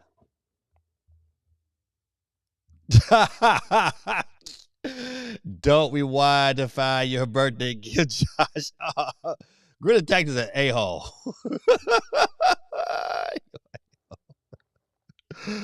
The bad part about my son gonna do it too. He's gonna no, I'll start back here and I'll just listen. Oh man. All right, we got 21 votes in. Are you going to see the Super Mario Brothers movie? And 76% says yes, with 24% saying no.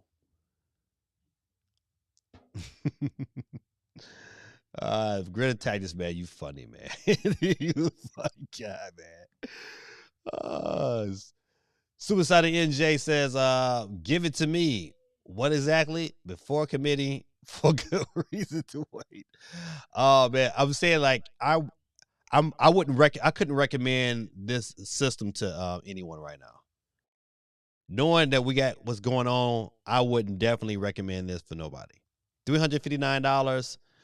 The better value right now is a Steam Deck. Unless you just absolutely love Nintendo. But if you absolutely love Nintendo, you would have by now bought you a Switch. And it would have had an OLED by now. So to rebuy, for me, if you got an OLED, it's no reason to rebuy this here. None. Zero. This is not a reason. Muted Gaming says, maybe if I give my sister my old Switch and get me that one, she'll stop stealing my VR headset. Don't want her breaking that. Yeah, listen, if you feeling good, if you got the money to do it, I still couldn't recommend that. I still would tell you to listen. Matter of fact, I would tell you to get a Steam Deck because I know you play on Steam. So Muted Gaming, listen, that's the better buy. If you're gonna give your sister your old Switch, fine, because a new one is coming. Between now and a year, you'll hear something about a new one, if not released later on this year. Buy a Steam Deck. You would like it because then you better take your Steam library right on with you. And times you at work, you on break, you whip your Steam Deck out, you can play whatever you need to play. It's smaller and it's a little bit more convenient than having a gaming laptop, in my opinion. All right, let's get off the story. My son Josh told me about this here, and I thought it was an April Fool's joke, but but it's a real game and it's on Steam. And I don't know, Josh, if you still on here, did you go on and you download this? It says Sega releases new game, The Murder of Sonic the Hedgehog. And it's like a real game. Yeah, it's like a real game, and it's on Steam right now for free. And my son, I think he was going to download it, but I don't know if he did or not.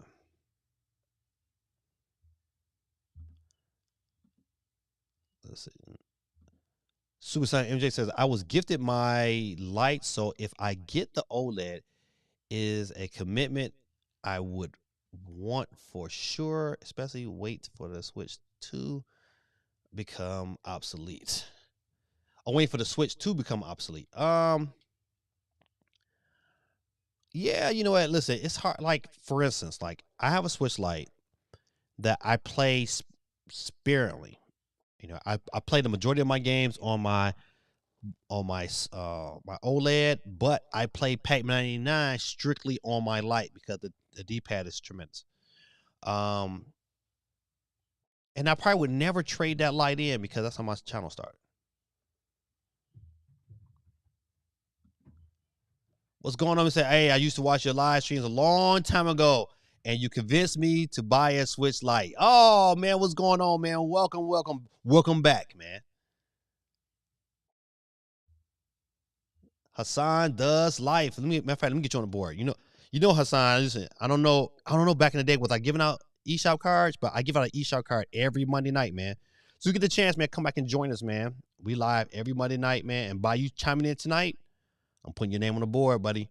At the end of the stream, man, we give it out right now. We got 21 people on the board, so you'll have an opportunity to get your opportunity to win yourself a Nintendo eShop card. So thanks, man, for coming through, man, with your comments. I appreciate you. Suicide MJ said joystick, not pad for me. Oh my goodness, you got a joystick. You know, I didn't even think about that. I never thought about getting a joystick to play Pac-Man 99, but I like Pac-Man 99 so much that I might look into that tonight. Now, not once did it ever cross my mind that I should probably buy me a joystick to play this game. I bet you the experience is probably way better. Because even now with the thumb pad, you know what? With the D-pad, I can get into it, but sometimes when it gets really, really intense, I just might miss my turn and then get out and be mad. Oh, that's right. Listen, that's right. No Pro controller. I can't do a Pro controller because the Pro controller D-pad sucks. And I can't do the thumbstick. No, absolutely not. Terrible. I'm terrible with the D-pad. Like I'm good. I'm very, very good with the D-pad. I'm not very, and I'm good with the joystick because I'm old school, arcade guy. But the D-pad on the Pro controller is terrible. It is not. It's nothing. It's a. Use Pro controller. No, I can't do that either. That's no, no, no. Can't do that. Can't do the L on the Pro controller either. That's terrible too.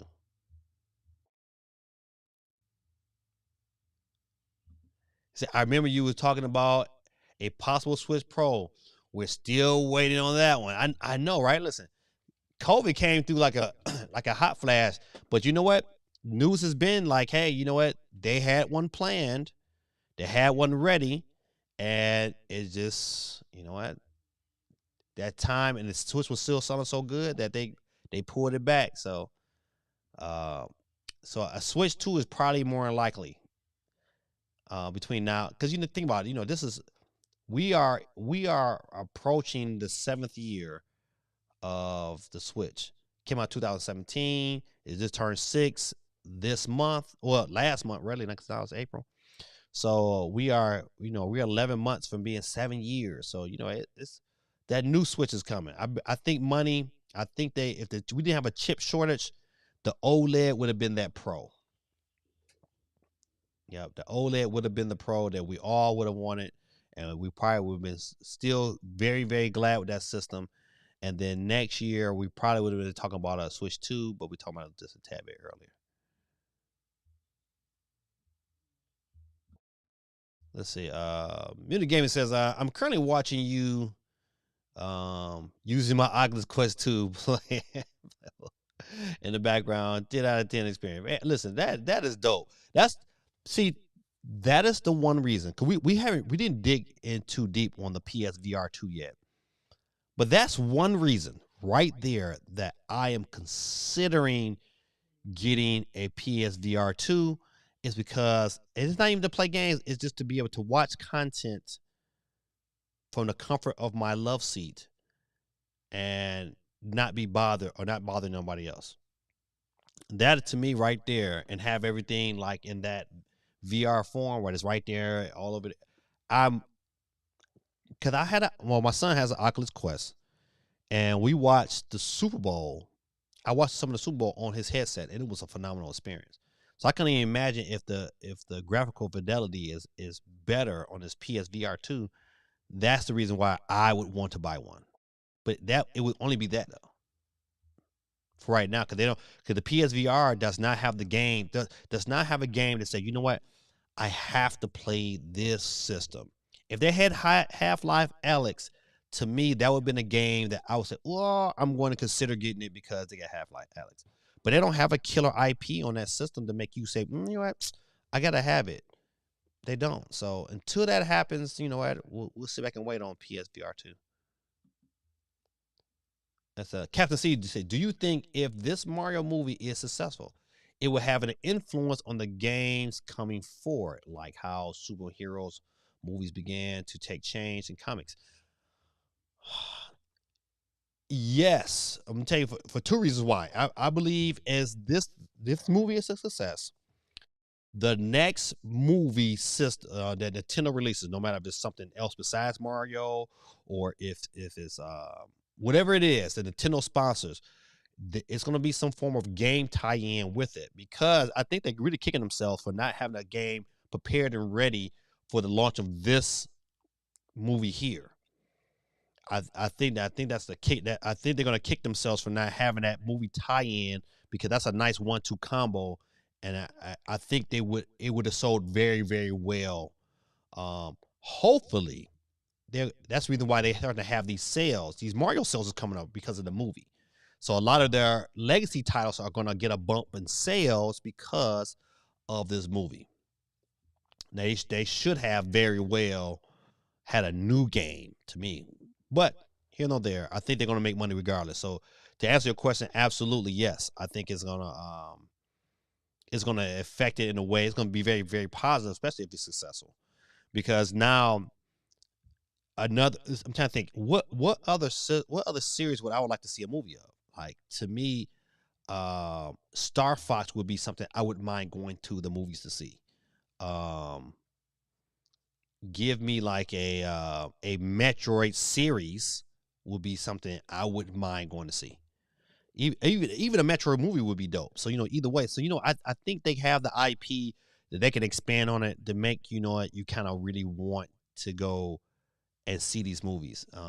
So I think this is going to be, at the end of the day, it's going to be very, very successful. I think it's going to change how Nintendo aligns games. If they're not even thinking about it already, aligning their games with their movie releases.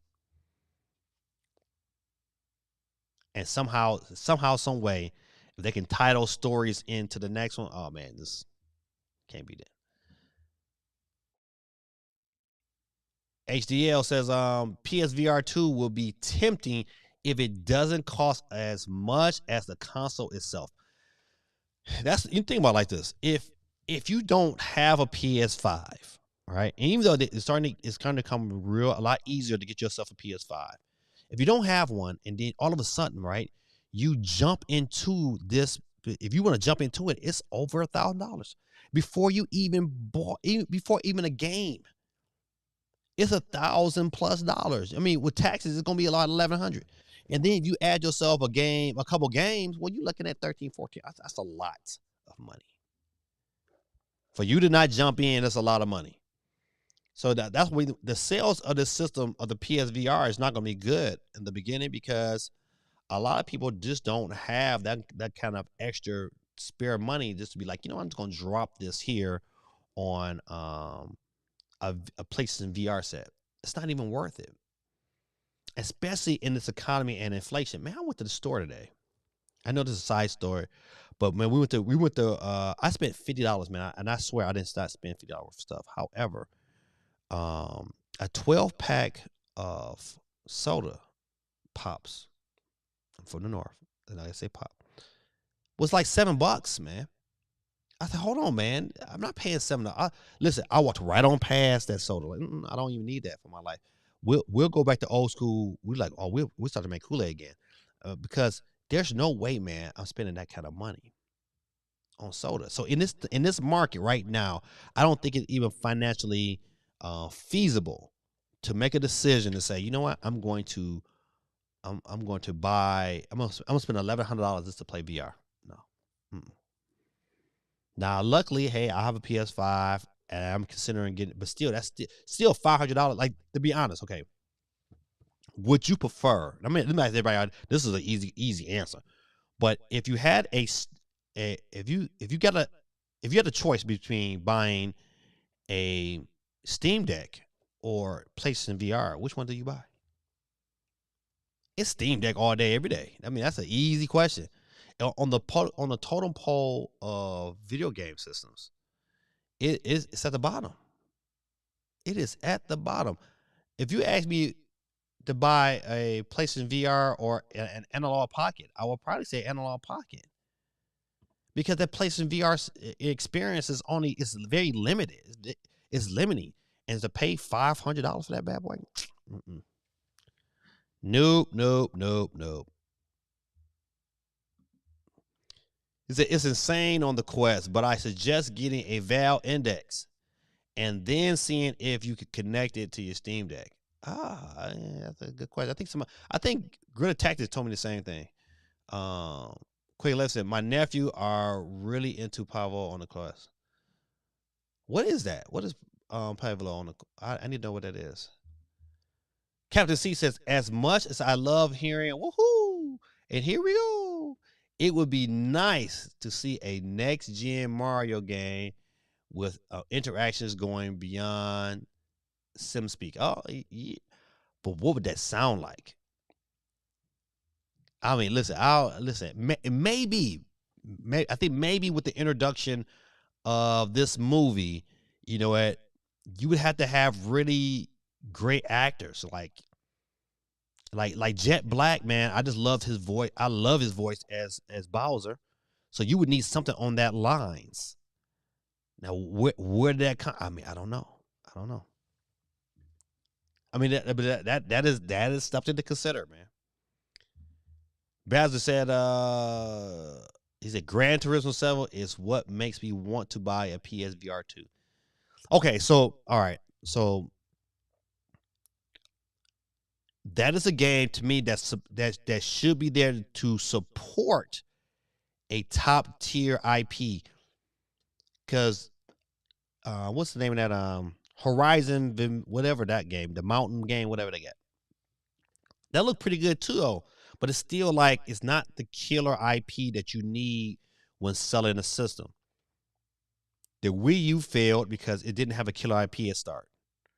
The Switch was successful because Breath of the Wild was game of the year. You know, it was that deal, and so it promoted sales. And in that first year of the system, you had a new Mario.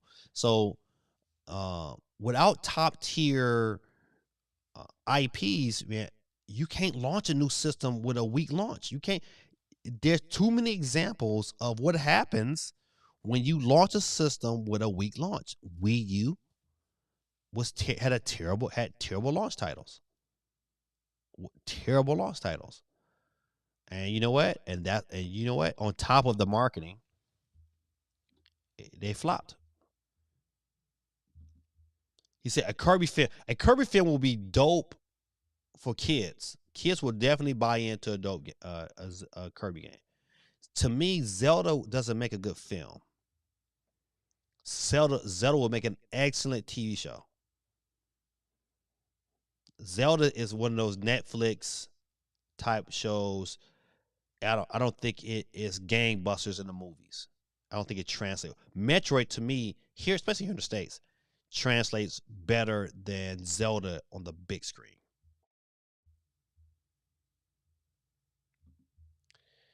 If you buy a Valve Index, you'll get Half-Life Alyx for free to go with it. However, it's $1,000. See,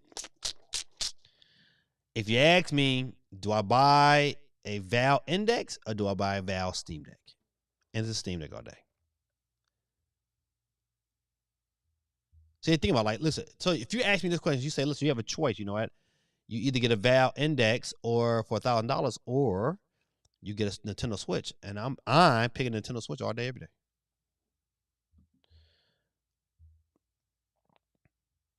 Captain C says, I think video game movies are still in that era similar to the late 90s, still a niche, and only Superman and Batman are still the only characters in the mainstream.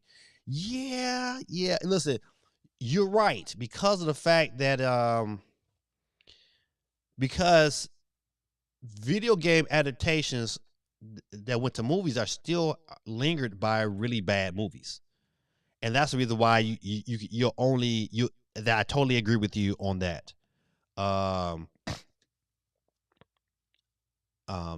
because Superman and Batman has had movies prior to video games that were already pretty good, but to take something like Sonic and make Sonic into a great movie, you had to have a great story. And the story wasn't great, but it was still entertaining enough. And the plot and whoever wrote it knew how to write and wrote a good story that was entertaining. And when they made the decision to delay the movie and put a good looking Sonic in there, it took them to the whole different level. Um, it's you're right. It's still a niche. Can it get better? I think it will. I think movies like Sonic and Mario are starting to push the envelope where more companies are going to jump on.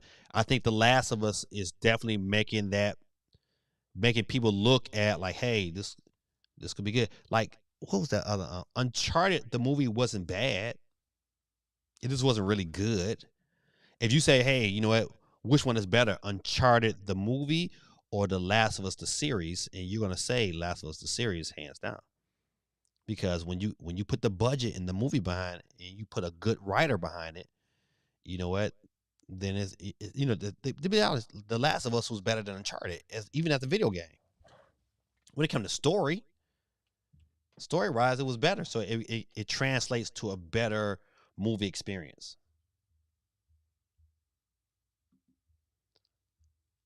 Yeah, we talked about this earlier. We said HDL says Asus is launching a Steam Deck competitor that doubles performance. You should definitely check it out. I'm telling you, the only way. Let me bring this up. The only way that I check this out, the only thing that will hold me back from getting one is one, if the price is just too big. We talked about this earlier. I think my limit would be if it goes to, I think I said $800. I think $800 to me to be my limit for a system that doubles the power, and that to me that's fair. If it's to me, if it's south, if the price is, I'm gonna say is south of $700, I think it's perfect. Um, but the battery life to me, when I see the specs and when I hear, I want to know, hey, give me the battery life. If the battery life is to me has to be a minimum of 4 hours. They give me a battery life of minimum 4 hours, I'll pay the $800. Sure, I'd have paid if they give me a battery of 800 of 4 hours on the Steam Deck, I would have paid the $800 for the Steam Deck. So to me, battery life trumps a lot of. If I get the performance and the battery life, it's a day one pickup. Day one, especially if I'm correct. Tell me if I'm wrong. That I believe it's going to use the Steam Deck's operating system. I hope so. I think. Don't get me wrong. I could be wrong, but I think they are. Which to me is smart. That's smart to do. If you can compete, use their OS, so this way the experience is like right on point, and to me it's a win-win. All right, let's see. GT says now you tripping. PSVR over Analog Pocket. Thomas, what's going on, man? Thomas Slater, he says, I've owned all, not falling for it again. VR, that is. Okay, got you.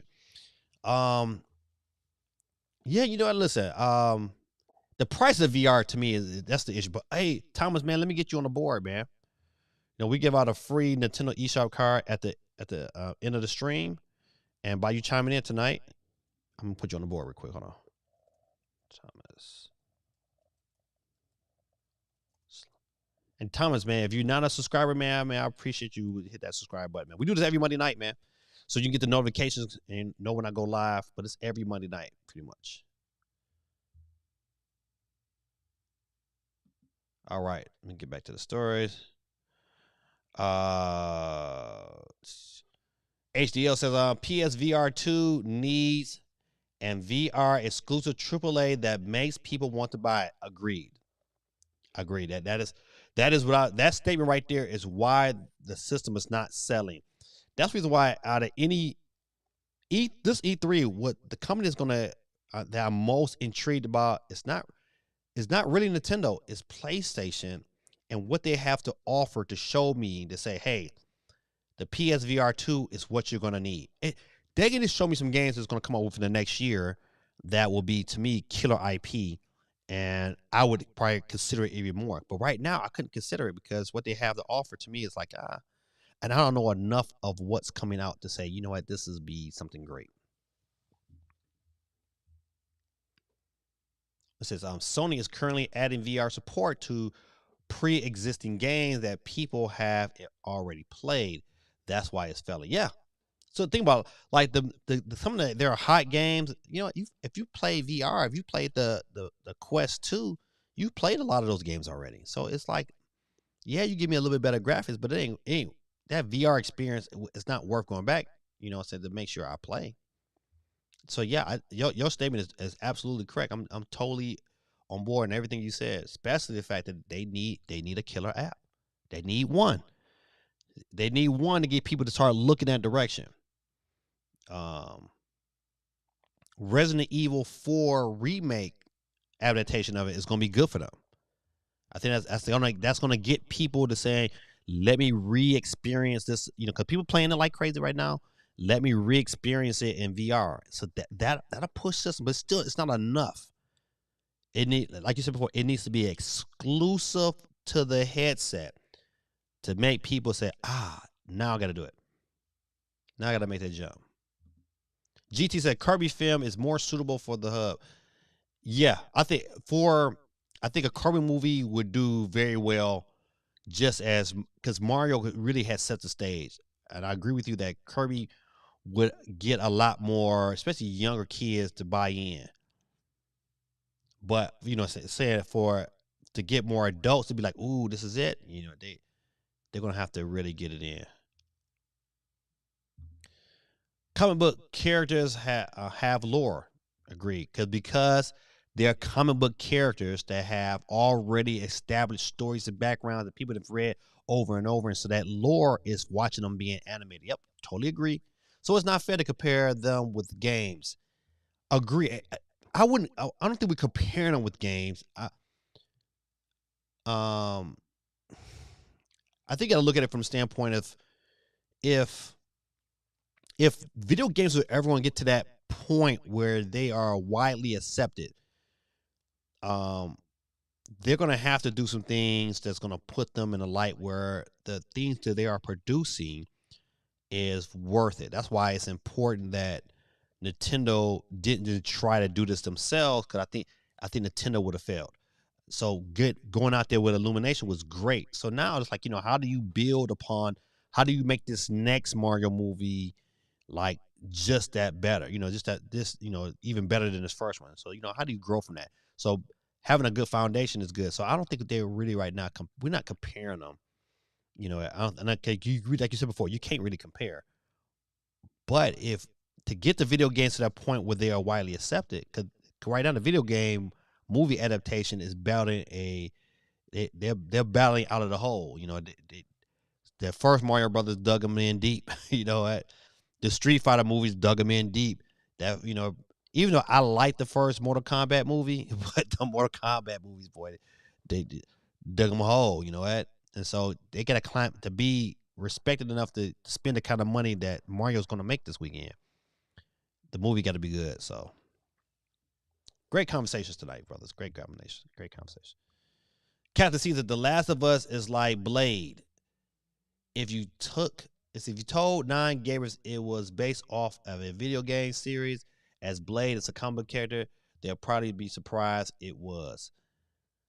Okay, I like your comparison to that. I think that's true. Because even the adults, I mean, like adults who are older than me, who comes to me. It's like, oh, have you watched The Last of Us? It was so good.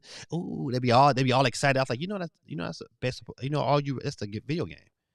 They went, what? No, it wasn't. I'm like, and then I showed them like, hey, this is a video game. This movie is based on a video game, and they be so surprised. So I know that sentiment is true because I've talked to more than one adult who had no clue that this was based upon a video game.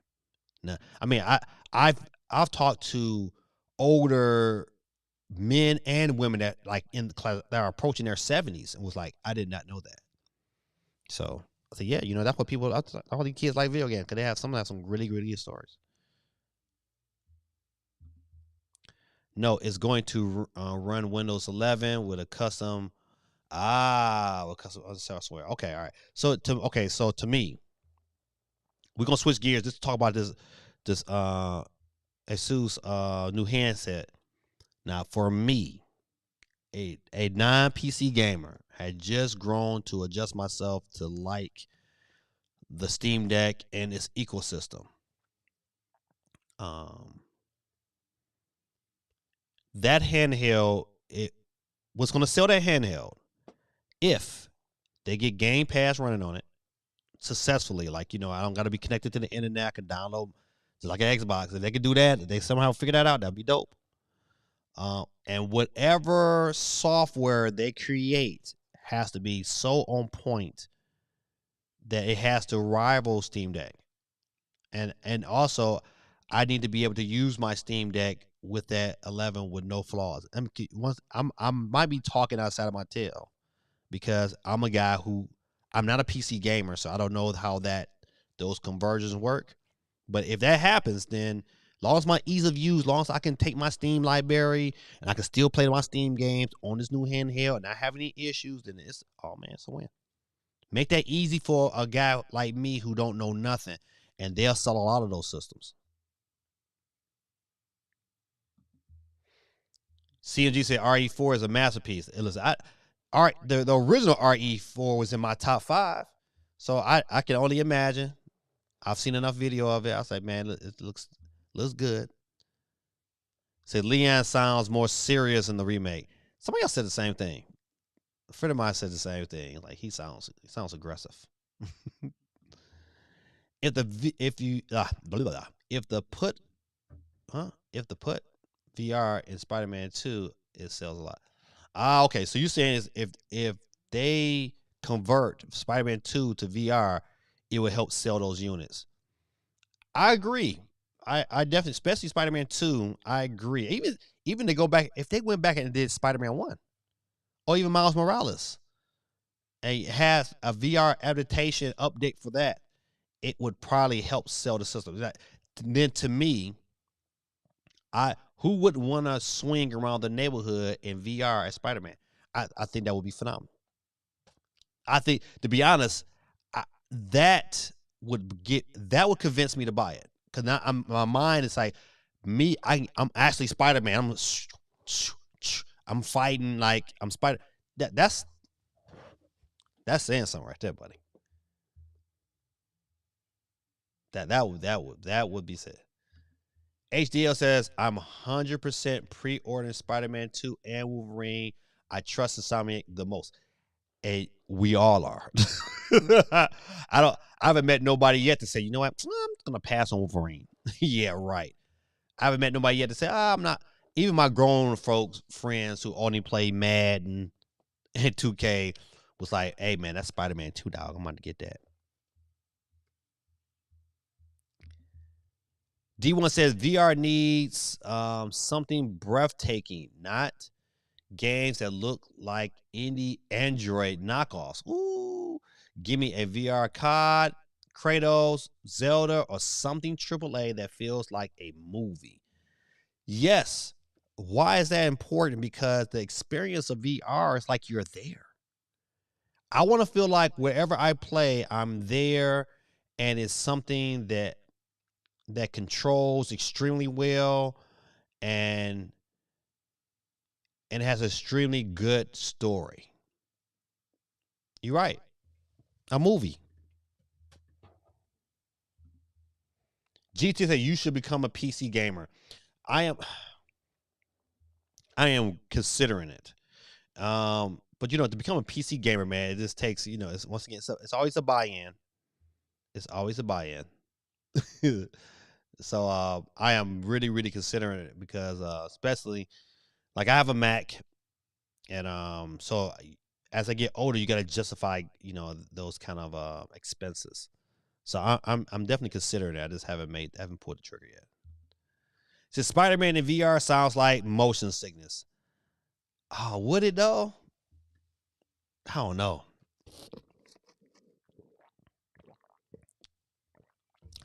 I'll be all about it though. I think that would be an experience if they could somehow solve the motion sickness, because they probably would be motion sickness for quite a few people on the planet Earth. But I will be all about it. All right, all right. Let me get off of this here. Great conversations, fellas. Love it when we dig deep into topics. Um, man, listen. What was the original Night Trap game? What is it like on was it like on Sega CD or something? I mean, I remember that was the big thing because it was like one of the first video games that had some blonde on the front, and people always over sexualize blondes for some reason. GT said climbing the walls in VR and on the ceiling, yeah, motion sickness. D1 says too many and changing tech to be a PC. Okay, okay, so you're right. So, but man, you listen because to me, all right, I see, I get everything D1 says because I felt the same way. Like before, like I first had an opportunity, like in college, I had a PC class where I built my own PC and I loved it. I loved the experience. It was just like putting together Legos once I got all the parts in. Was first thing I designed my own. It was great. Um, but to do that on a consistent basis, like every 2 years, I'm buying. I got to update this here because I won't play certain games.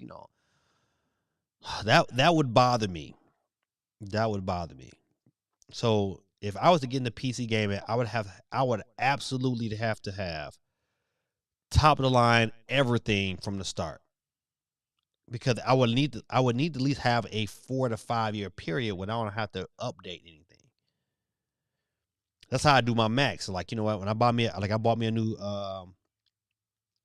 MacBook last year, and I got the absolute top of the line Ultra M1 plus, whatever they had, 16-inch, everything I needed, so I wouldn't have to rebuy a new Mac and the next 2 or 3 years.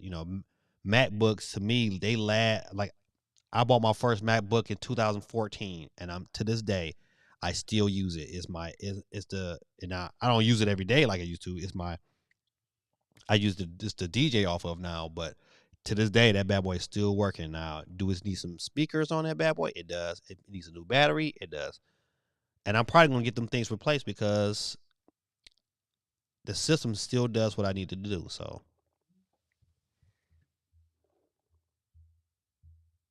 but yeah, I'm with D1 on this one. Dude, it's like you've never heard of GeForce. PC gaming is super easy these days. Yeah, but okay, you are probably absolutely right. But to a cat who not a PC gamer like myself, I know of GeForce, but I don't know how beneficial GeForce is in the PC scene. AMD, Nvidia, Intel are making software that does a lot of stuff for you. Yes, I agree. They are, at DSSL and AMD's upscaling technology would definitely work. But that's the reason why, like, when I make that move, I believe eventually I will. But when I make that move, it's gonna be it's gonna be top of the line everything, because I'm not gonna want to upgrade or even have to even think about upgrading for at least 4 to 5 years. Cause I know eventually, I know me. It's like I know this is how I am with cameras. Hey, a new camera come out, has some different specs or different things that I know that can benefit my photography. I'm finding out ways to upgrade.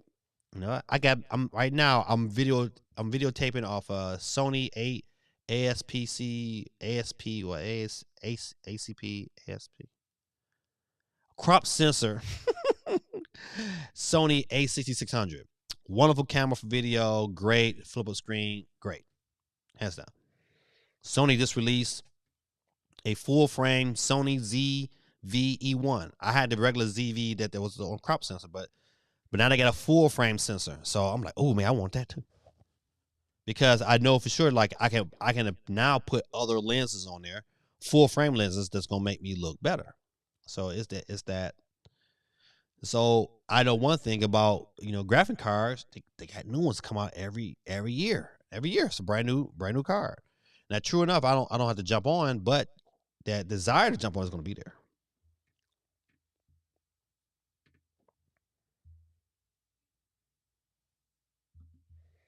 D1 says GT, but you still got to get the latest and greatest sound card, memory, RAM, all that, just to keep up with the new games and formats. True, I agree to that. That was one of my apprehensions. I get that. So having to update parts every 2 years is a straight up lie. Think about it. Your PS4 lasted damn near a decade, and a PC is more powerful. Why would the PS4 able to play games while the PC can't? Okay, see, like I understand where D1 is coming from a guy who's a console gamer, and and I see GT's point because GT is a PC gamer. So console gamers, we think in that light of like, you know what? We see, we hear, and we don't want to jump into that because we don't want to be able to always have to fork up. We just see people forking up money for the latest and greatest. And we hear stories about certain games they don't run because their PC card might not be, their graphics card might not be fast enough, And of course, we want to play these games, and we don't want to be left behind. So we don't quite understand how those things work. So you get a lot of people who think that way. Especially that's the struggle between random people just going in and buying a Steam Deck. It's understanding like they'll be able to go in the setting, they can readjust, and all that good stuff. And we don't know about a lot of those things yet. So we just hear what we're told, and then we're like, man, forget that. I don't want to be paying all that money. So I get both sides, because if I buy this PS4, anything they release that has a PS4, I know it's gonna play on the PS4. Now, how good it plays, I don't know, but I know it's gonna play, and I don't gotta update nothing. I don't gotta buy no extra. I know it's a PS4. I play on this PS4. If it's a PS5, I know I play on this PS5. As long as they don't say VR2, I can play it on a PS5. So I get that. I don't have to keep buying. I'm gonna buy, it's gonna play. And I know that.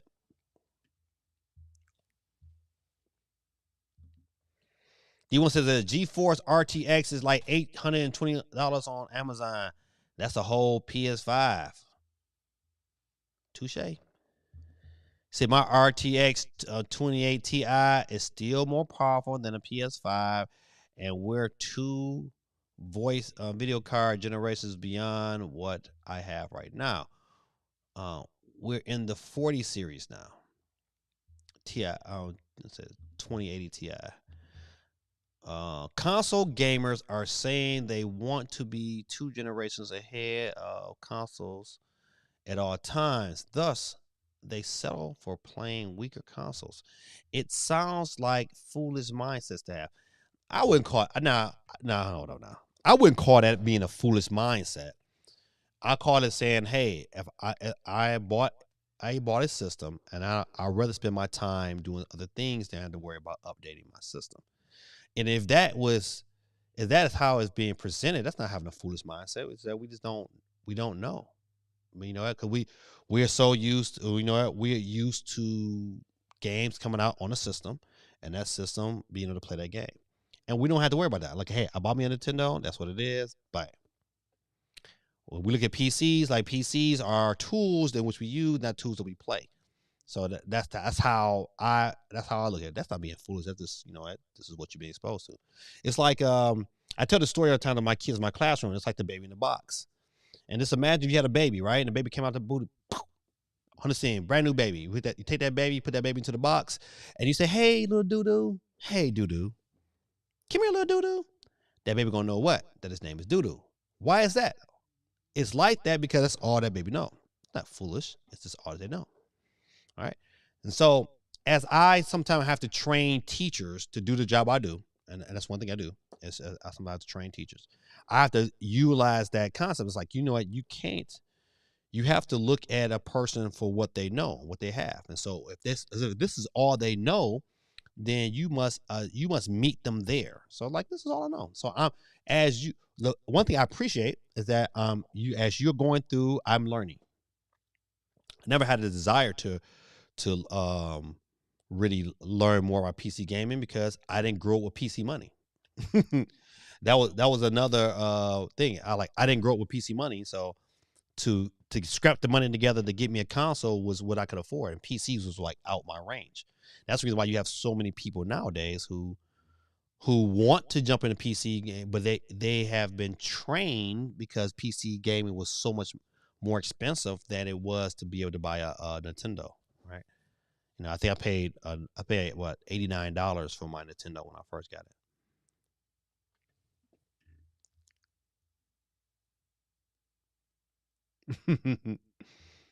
This is,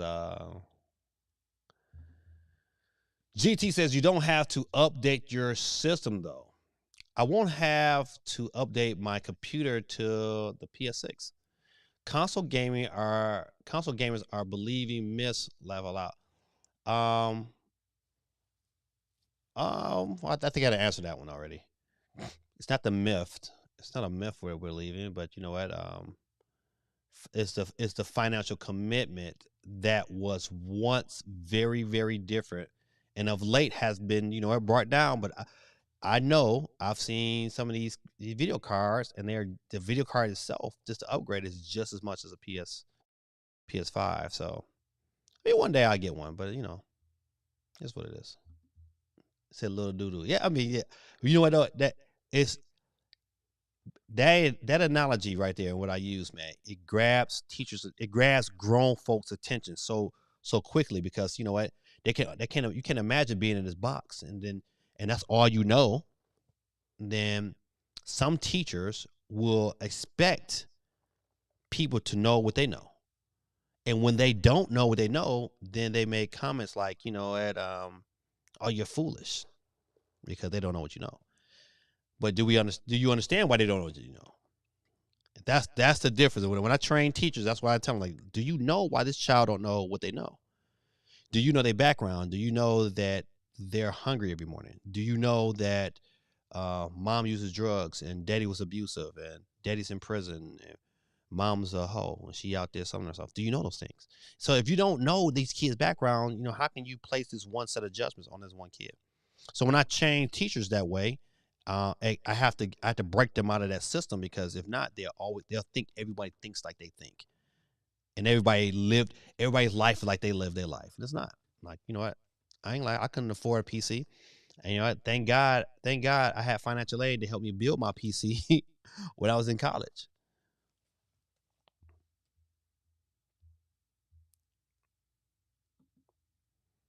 I suggest console gamers do research on PC. Okay, see, and that's the difference right there. You suggested we do the research, but we can only do the research on things that we like. You know what?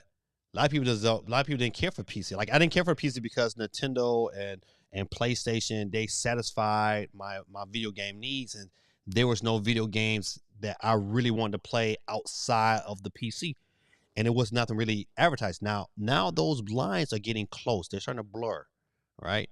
You know what? Yeah, I can. The Steam Deck for me was that bridge to kind of get me into the PC lighter games. A lot of games is on consoles, now also on PC. So I dig that. And when I get ready to buy me a PC, I think one day I will. Of course, I'm gonna do my research and I'm gonna make sure that I get what I need, so I don't have to keep going back and updating. I get it. It says, if they can't do research, then it's probably best they stick with consoles. I agree. Well, it's a like thing. It's like I'm not saying that if you ask me, like I would still prefer to play consoles. I believe that my Mac is for the things I do, for the work tool that I use, the reliability, my Mac is better than any PC I've ever owned. Any PC. I've had PCs. I'm a DJ and I DJ use PC. I had a PC crash on me during the middle of a party. And from that standpoint, I'll say I've never bought a PC since. I was buying PCs on top of PCs, laptops on top of laptops. And once I had one crash on me at a party, I said, never again. I don't have to update or do virus checks. I don't do none of that BS on my Mac. My Mac just works. Cut it on, it works. No problems, don't crash, don't do nothing. It works like clockwork. Had it for years, never had a problem, never had to update nothing. I mean, of course, I had to update the software, but it works. So my disdain with PCs is the reliability of PCs and the reliability of Windows. Very interesting. Yeah, it was a great conversation. So GeForce RTX 480 is $1,200 at Best Buy. That's somebody mortgage or rent. Absolutely. Consoles hold back PC games because of the bottleneck of the console. Yes, but what it does, what console game does that PC don't, it gives you a standard. It gives a standard base for games that no matter where I play this game, I'm gonna get the same experience. I can play this game. I can play this game on PS4, and if I go to somebody else's house, they got PS4, I'm gonna get the same experience. But if I got a PC that's higher specs than yours, I might not be able to play that game the same way I play it somewhere else's places. So it gives a standard. So then one thing about PC game is the thirst to always upgrade and get the better and the better and the best. So once again, it becomes like almost like playing a what you call those games, the games that you always trying to play, you're always trying to pay to win. It gives you that kind of experience. I'm not saying that you are, but it gives you that experience of I have to invest so I can make sure that my PC is always running at top optimal shape. And there's people like that, and I know I'm like that. I'm that guy. I know my limitations. I know if I got a PC, my PC will always have to be I would be the upgrade. I'm the upgrade guy. That is my cup of tea. Because that's how I am with cameras. With cameras, I'm the same way. It's like, you know what? I kept upgrading until I got a camera that I felt like I really, really liked. And so, hey, I got a Sony A1, top of the line Sony camera. Super efficient, does everything I need to do. And until they come out with an A1 or an A2, that's, better than my A1, I'll be rocking that A1. I bought me a Leica camera because the brand Leica and the images coming out Leica is like no other. You know what? I'll probably keep that camera and keep it forever. I can keep its value. It happens. All right. But I won't say that that Basil's YT statement is incorrect. He's absolutely right. That's hold the game back. However, console gaming gives you a standard baseline that I don't think that the average cat who don't want to do the research to get a PC can have a more comfortable introduction experience to gaming.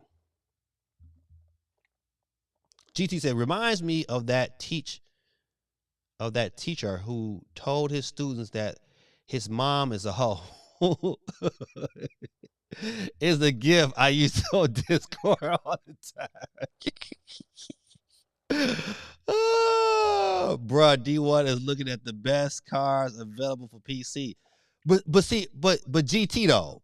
But that's what I would do though. I'm telling you, whenever I buy my PC, I'm gonna look at the absolute best on everything.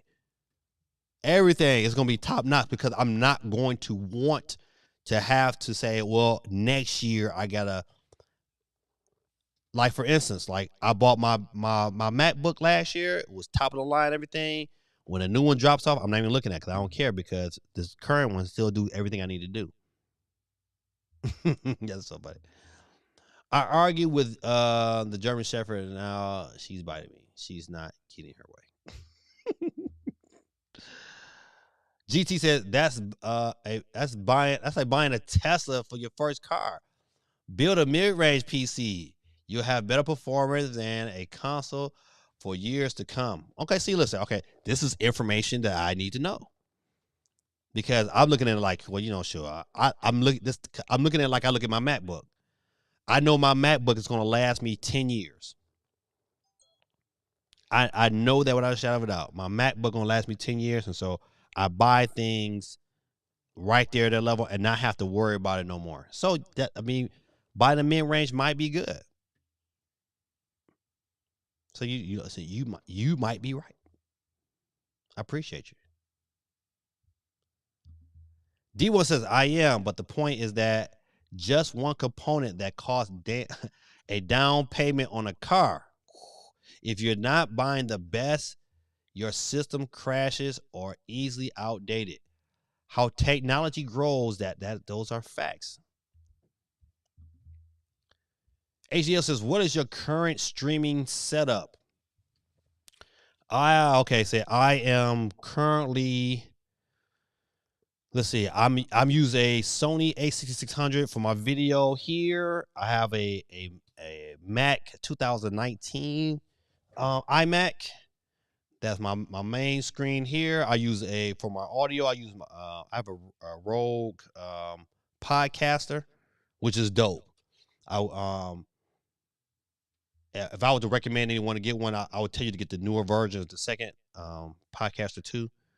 It's smaller, it's like sleeker, got more bells and whistles. But the regular podcaster is wonderful. And then I use my iPad as well. My iPad connected to my computer, which come through. And I use I don't use OBS. I use Ecamm. Ecamm is my choice. Even though I wish I could have got OBS running the way I want it to run, because I think OBS offers more things that are convenient for streamers. Great question, man. I never had anybody ask me. GT says, no, it doesn't.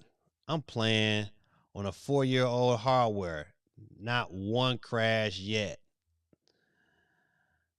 Okay, so I can't speak for everybody, but PCs for me have notoriously crashed on me. No matter if it's the PC I built, no matter if it's the many of laptops that I've had that have run Windows, have all crashed on me at some point in fashion. No matter if I was like in the middle of writing a paper, no matter if I was in the middle of DJing, has taken that toll where I had to reboot it, or I had to go into Windows and reboot the computer at an earlier starting point. I don't know how many times I do that. And so it puts a bad taste in your mouth as a consumer when it comes to PCs. Now, my Mac, like I said before, man, it's like a champ, man. Every Mac I've had, no problems. Even the Mac the school gave me to work on, no problems. Never had an issue. Cut that bad boy on to this day, still running.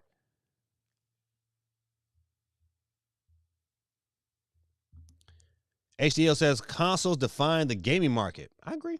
Developers simply won't make graphically demanding games that won't run on consoles. Yeah, I think this kind of like your statement right here confirms Baz's statement when he says that consoles puts a bottleneck on the ability of games. Well, they have to, though, because everybody can't. There are more gaming consoles out there than PCs. If you took all, and I believe if you took all the gaming consoles, there's more gaming consoles out there than PCs.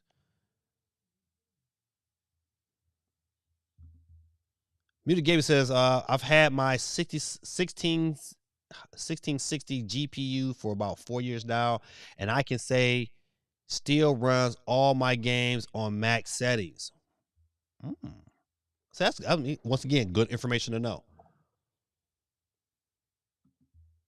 HDL says, there's simply no upside to buying a $500 to $600 PC if you're going to consistently upgrade it over a short time span. With a console, you have a generation guarantee. And I think this is where the generational guarantee is where it separates people, because people sometimes I just want to buy my system and not have to worry about a thing else because I have other things else to worry about. I think if I grew up a PC gamer, I think I would probably have the same kind of mindset or the thought process that Greta Tactics have. But I didn't, I just couldn't. I just knew it was out of my price range at that time. So GT says Steam has recommended specs for all games. Look at those specs and then use them as a baseline idea for the minimal specs parts you need. Okay, listen, see, that's great information. And you know what? Listen, one, I as a console gamer would have never thought like, let me find the whatever game is the most demanding. Matter of fact, this is a good question. In your opinion, GT, what is the most demanding game on Steam? YouTube Media Gaming, you tell me, what is the most demanding game on Steam? Because to me, that's how I would look at it. Like, okay, I'm gonna base my stuff on that information. Muta said, with PC, you can always push update to the side or set it up so updates while sleep, just not update until you want it to update. Yeah, I mean, yeah, that's true. I mean, you could do that with PC. I get that. My issue was like during a performance, it would crash, like crash. Like it flat out just reboots without warning. Oh man, boy, listen, you talking about pressure? I had pressure. That was 15 minutes of pressure at a club with no music. I was like, never again. ACL said PC is going to cost you more than a console up front. However, you'll make the money back with cheaper games, no online subscription fee, etc. Ooh, great. Listen, I can't complain about that point. You're speaking facts. Because that's one thing I love about the Steam Deck. Them Steam sales is absolutely phenomenal. Like games that I getting games for like 99 cents or $4. I mean, like good games, $8, $12. I mean, that is a benefit of being a PC gamer. I get it. Totally get that standpoint of it. And of course, I think once again, I think you even said it best in this particular statement is that it's the buy-in. Like how much I'm really getting on the buy-in side of it. Like, do I have the upfront money to make sure that I'm going to be straight, and so I look at it like, now I think this is probably how D1 is looking at it too. It's like the PlayStation 5 was a $600 buy-in. I mean, or $500 buy-in, I think. Yeah, $500 buy-in at the beginning. By the time you get some controllers in the game, you like $600-$700 at the beginning. And to buy in on a PC level, it's going to be, it might be 12, 13, 14, 15, 16, 17. Depending on what you get. In the initial start. So the initial start is more, but am I going to say if I'm for PlayStation 5, if I get the system at $600, am I over time going to save $1,000 in game sales? And it's possible depending on how many games you buy. So it's that give and take. So listen, I think both sides are making very, very valid points. It's just let's get to that point. What do you do? My buddy got a pre-built console with decent specs for a discount. If I had space, I'll do the same. Yeah, see, that's to me. I know some places where I can get one kind of. I want a nice PC. I want it to be nice and custom built and all that good stuff. I'm gonna want some. I know me. I'm gonna want some bells and whistles. So I'm gonna put some money.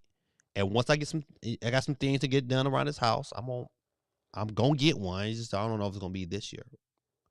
It won't be 2023. It might be 2000. That might be my Christmas present in 2024. I've owned a PC before, and there has been too many times when a console port was unoptimized. I understand the benefits of not having to pay for online. Well, you know what? Listen, y'all guys are making great points. I can't argue either one side or the other, but I can say that when, for instance, the Resident Evil 4 demo comes out, right? I'm watching people play it on PS4, blah, blah, blah. So I was like, hey, I'm going to play it on Steam Deck. And it runs pretty smooth until you get into the sunlight or until you go outside. And then you got all these jagged edges because it wasn't optimized. And you run into them situations where games come out and then they scramble them to fix them. It's like that's to me, that's irritating. That's like you know what it reminds me of? It reminds me of like pre-ordering a game, going to pick it up from GameStop, and then they not have the game. You get the game, said, all right, I'm about to get this game, I'm about to get my play on, and then they don't get them out. Oh, you bet. Then you pissed. That's the experience I had when I was like playing through Resident Evil 4 demo on Steam Deck. Because like, you know what? It started off, it was like, oh, it was good, loaded up good, like I'm supposed to, yeah. And then I was like, what the hell is going on? I was like, oh man. And then it pissed me off. So you run into them situations and that I don't want to. It's like I gotta say it, when I buy a new car, I don't expect to be having issues with my windows. It's like, what, man? Nah, I paid too much money for this brand new off the lot. Y'all fix it. And then it kind of kills the experience because, you get a new car, the experience, but now I got to deal with these issues. Basketball said the main reason I got a PS5, I hated the fan noise from my PS4. It was like having an airplane in my room. Yes, it was. That bad boy would start up like I still have a PS4 in my son's room, and so that bad boy starts up. It's like we all know he got the game on. So love those damn Steam sales, man. Them Steam sales be. I mean, I'm telling you, man. That's the highlight of having a Steam Deck. I ain't afraid. That's the highlight. Is them Steam sales. It's like, man.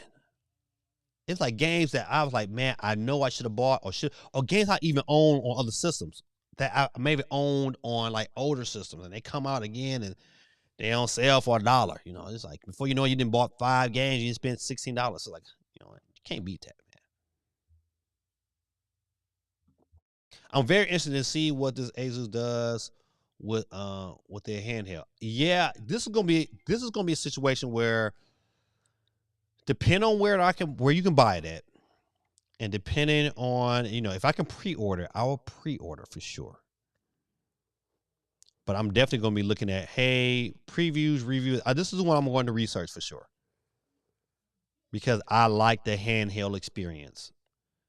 The one thing I have delayed, one of the reasons why I have delayed getting a PC is because the issues I'm having currently with my PS5 and my Xbox Series X is that I'm tied to this spot. I'm tied to this chair when I want to play. I can go from chair to chair, but you know what? If I wanted to go upstairs in my room, I can't really take that experience with me, but I can on my Steam Deck and I can on my Switch. I could be playing down here. My wife's like, "Oh, come go to bed." I'm like, "All right, I can come and go to bed," and I can just grab my Switch and put it in the TV, and my game just continues, but I'm upstairs with my wife. So for me, those are benefits. One of the great reasons why I do want a PC is because I want to be able to play my stuff on my Steam Deck, and then if I leave my Steam Deck upstairs, I can get on my PC and I can continue where I left off at. I think that those conversions are very enticing because we've all been spoiled, especially me. I've been spoiled with my Switch, and that's the experience I get from my Switch. The most demanding game I have to say is currently, I think, the Space Prison Riot game. Can't remember the name of it. It really would find a game with extreme demand for its power. That's with max setting on an entire game, and Call of Duty Warzone is extremely demanding as well. But the game again, it's Activision, and they're pretty much never optimize their crap. I think with this statement here, you kind of vilified the things HDL was saying about, you know what? I mean, you get a game that you expect is going to work, and then it's not optimized, and you got to wait for them to optimize it so you can really enjoy the full experience. You see what I'm saying? It's like it's the inconsistency in PC gaming that causes issues. That cats be like, oh man, and it don't. It's not the fault of the PC. It's kind of the fault of the developer. But once again, you know what? Like you have those same issues on PS5 and PS4, but not as often as you do on PC. It depends. Some games are CPU heavy, some games are GPU heavy. For AAA games, it generally GPU heavy. Red Dead 2 or Cyberpunk are very GPU heavy.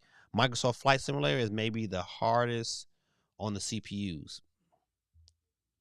I mean, you're buying a PS5 and PSVR, that's a grand right there. Yeah, but you know what though? Listen, you're not getting that the PS. I don't think that's not a bet. That's not a good comparison. You have to compare the PC to strictly a PS5. If you add the VR in there, then you had to add a VR headset onto the PC to make it comparable.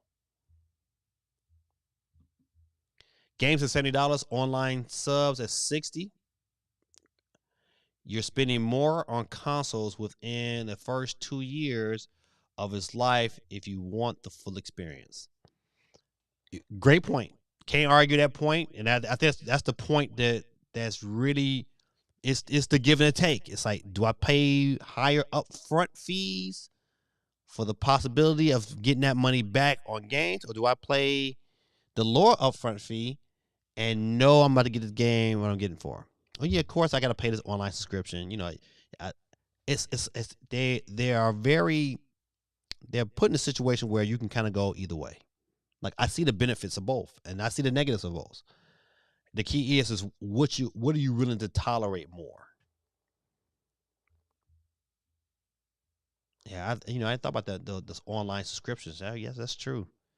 That turn that $5. That really it turns that. If you think about it, okay, let's look at the life of a PS. What the PS4? Let's say for instance you got a PS4. I think PS4 was on the market about 8 years. So you got if the online subscription is $50, right? So it's 8 times 50. That's $400. That's $400 on top of the $400 you paid for the PlayStation. So you're really paying $800. Okay, so if you look at it from that standpoint, damn, Greta Tactic just might be right because you're pretty much paying the same amount. Same thing. We cross back over now. We're looking at PS5. PS5. We bought it at $500. It's been on the market 3 years. We didn't pay the online subscription, $50. So now it's really like $650. Yeah, you get some free games at the beginning, and you'll get some free games, here and there. But ultimately, you still like $650 and growing. So hopefully, by the time this system is over, say about another 4 years, you're looking at now $850 for the PS5, which is kind of close to having a PC. So I get it. I think in the long run, dang, Grid Detective, if you do the math, you might just be right. You probably do. It won't be. It's not a lot, but you probably with this financial stronghold, you're probably better off getting a PC. Now the question would be, and this is where the inconsistency comes in, is that the volatility of games not running right, the inconsistency of games being optimized to run on your system and not knowing until you didn't dug in and bought the game. How much time you gonna waste figuring that out? And that's the key. And one thing you can't put a dollar sign on is the amount of time. So people buy consoles because once I buy the console, that's it. If it don't work, and then it just don't work. But I don't got to spend time trying to figure it out either. It's like, well, it don't work now. It's on somebody else to fix it. So people who are not PC gamers, they tend to value their time. Like, man, I don't feel like dealing with that. Feeling I had to go out and buy another card or do whatever to get this bad boy optimized correctly. Now I'm not saying that things is going to happen, but it's the possibility that causes the issue when people look at like what I want to do. So great points, man. I'm telling you, man. So I suggest putting money to the side and slowly put money into it. Roughly maybe 1,000 or some change is mostly your choice on how powerful you want to make it. D1 said, just put down 750 for Steam Deck Pro Ultra admin. Call it a day and for 10 years. PCs have a great key site like Humble, CD Keys, etc. I get games that you pay $70 for, $40 day one on PC. Okay, see that's information I need to know, man. I need to know. It's like I heard about Humble bundles, but never heard of CD Keys. So them things I need to know. I need to know them things. I like to get games on the cheap.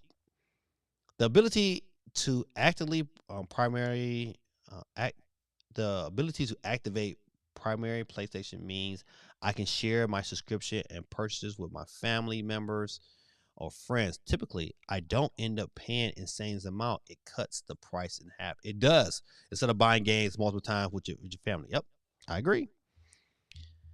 Steam has a family share. Laugh all out. They sure do. They sure do. It's just my own. This is my issue with family share on Steam, is that it's not as intuitive or easily plug. It's not easy to get started.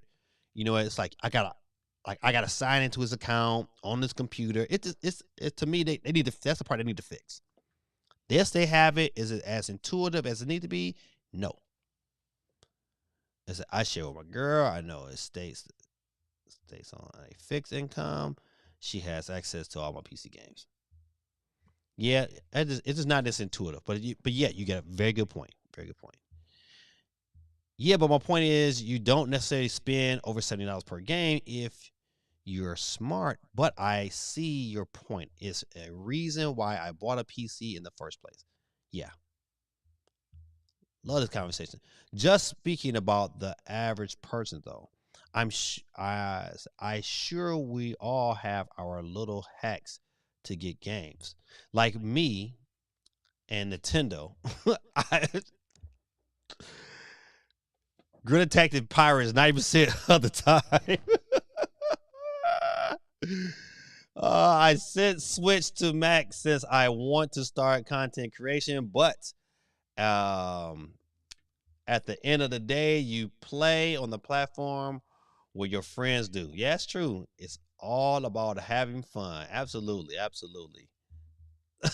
I use CD keys and key. Right. Oh, to buy Switch. Listen, y'all more alike than y'all against each other. That's so funny. The community is a big factor too. Yeah, community is huge, man. Yeah, I also have a low end build for gaming. Okay. I need a low end build for gaming. I still hope PlayStation handheld come. Just make it like an Xbox S in handheld form. Yes. Dude, listen, if PlayStation was to announce at E3 this year that they will have a Vita 2 or a PlayStation handheld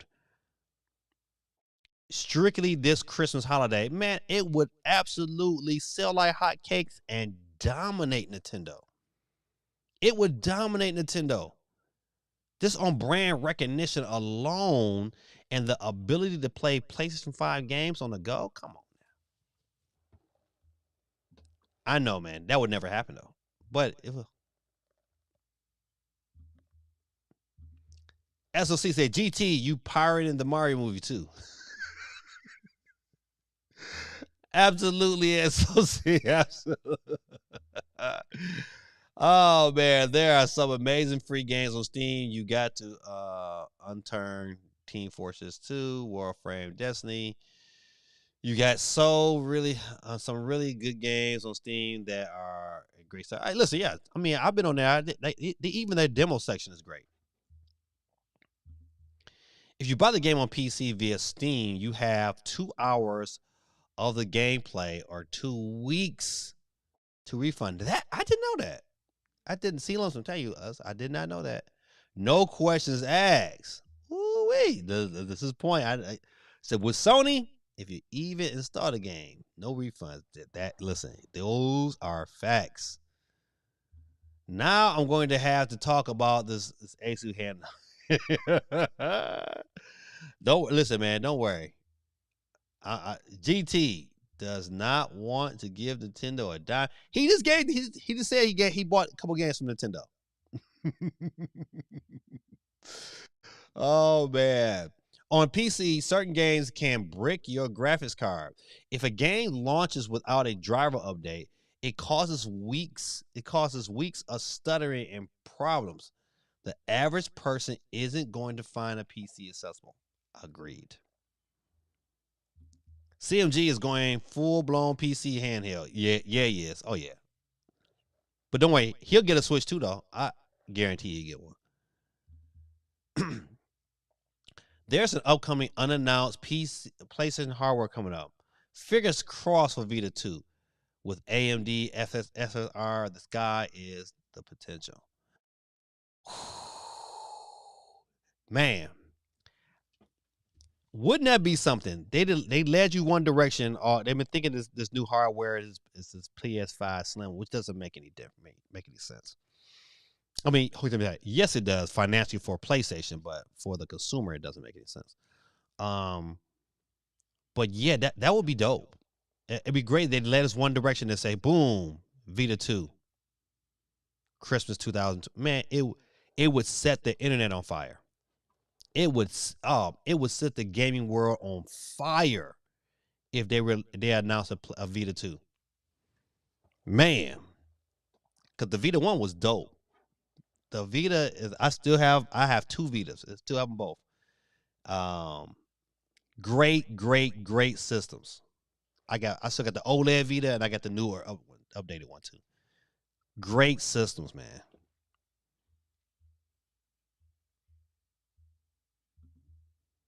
The only instance I know of that happening was that Amazon game. Even then, it was rare games.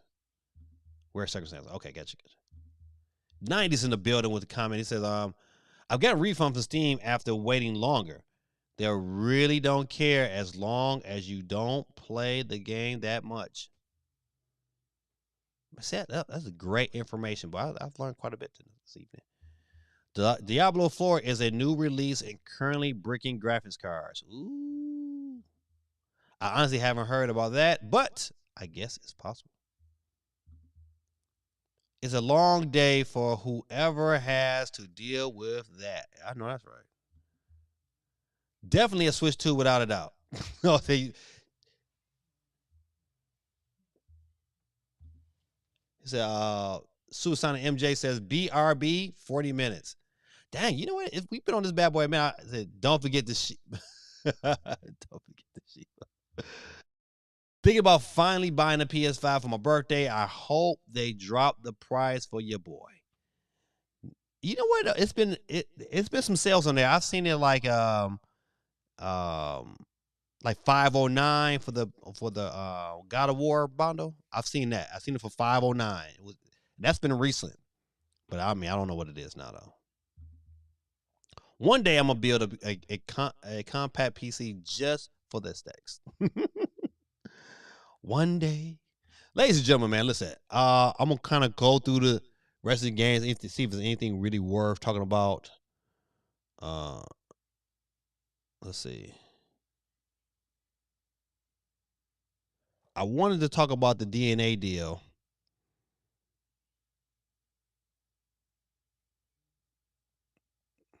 We've been on here kicking it, and I appreciate the conversation. But like I said, it is getting long. I usually don't stream this long, but it's been really good. Let me see.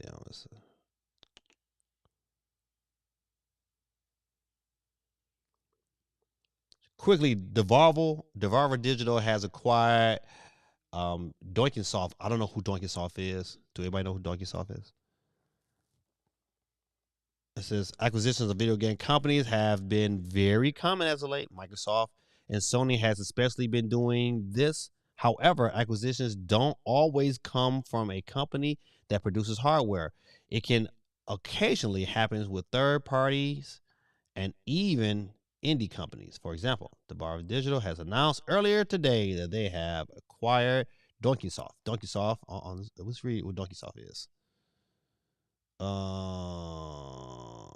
Donkeysoft is a planning. Donkeysoft is known for Gated Robot and Demon Throttle. I don't know who that. What? See, Gates. I don't even know. As for upcoming releases, Donkeysoft is planning on releasing Gunbrella on the Nintendo Switch and PC later this year. The announcement tweet is down below. Okay. Blah, blah, blah.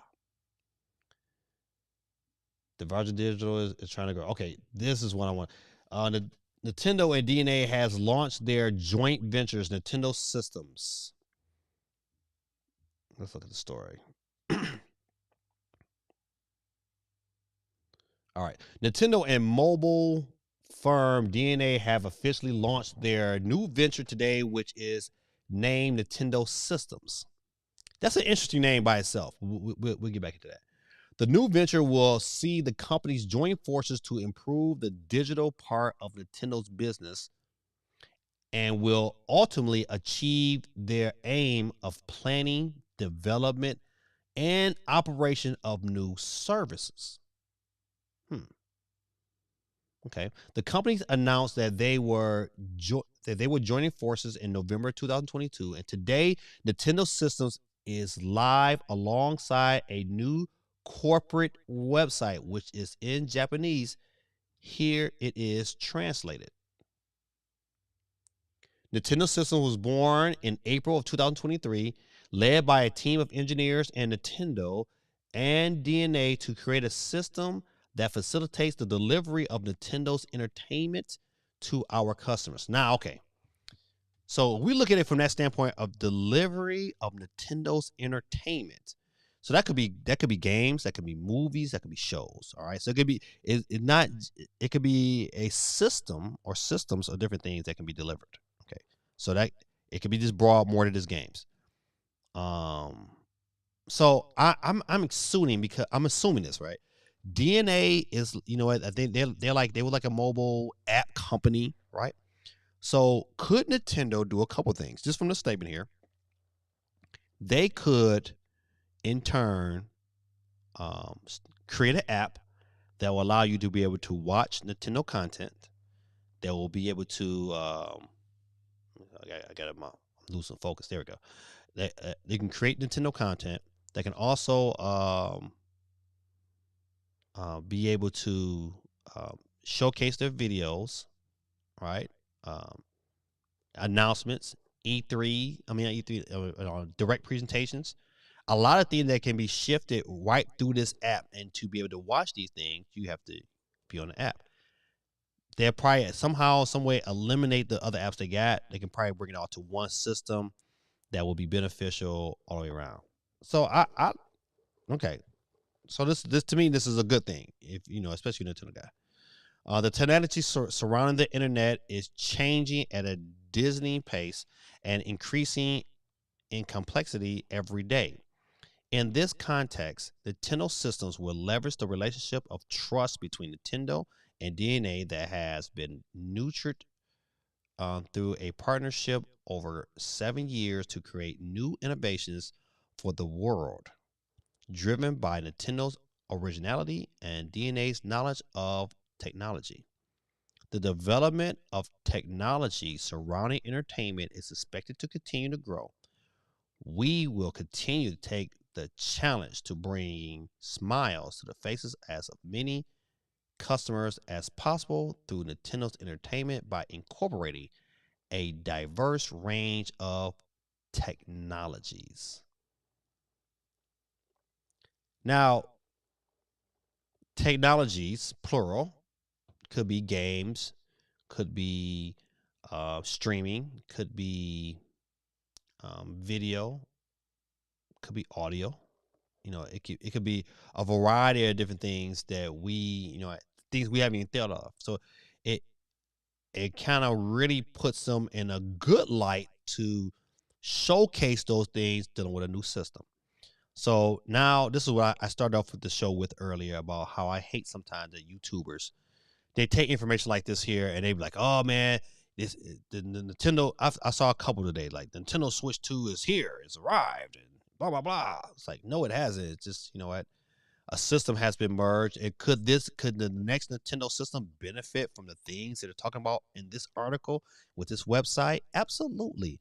But does that mean the next Nintendo Switch? No, that's to me, that's clickbait. I can't stand when they do it. Makes me mad, man. What does this mean for games? The whole article was word salad. Yes, it was word. I agree with you. It was word salad because it was something that it didn't give you a straight point. It danced around tons of topics to kind of get you to be intrigued about what they're going to present. So yeah, absolutely. Word salad it was. Does it mean anything today? No. This article means nothing today. It just gives you a starting point to kind of think, what is Nintendo planning? That's the only thing that I got out of this. Like, man, it makes me a little more curious to see where Nintendo is leading us in the future. Guarantee they're doing something different. And from the sounds of this article, it tells me that they're doing something innovative, which is a great thing for Nintendo enthusiasts who like their system and the brand. So yes, I'm excited. I'm glad that this brings some excitement to me, but it doesn't prove anything about a next gen system that's coming anytime soon. It didn't prove none of that. So shame on you Nintendo YouTubers who just out here clickbaiting for the sake of clickbaiting. Tired of you bastards. I said it. All right, good people. Listen, that was my last story I wanted to attack today. We attacked quite a few. If you don't know, E3 is canceled, but Sega won't be there either. Man, that's it. The starting point was confusion. Yeah, I'm sorry. I mean, but you know what? But yeah, I did how that's how I started it off. But because I can't stand that. Don't waste my time. Don't have your article or your thing say one thing, but you really, truly mean something else. Stop. I wish they would just stop that. Stop that. You know what though? Before we about to get into the wheel. I'm going to move over there.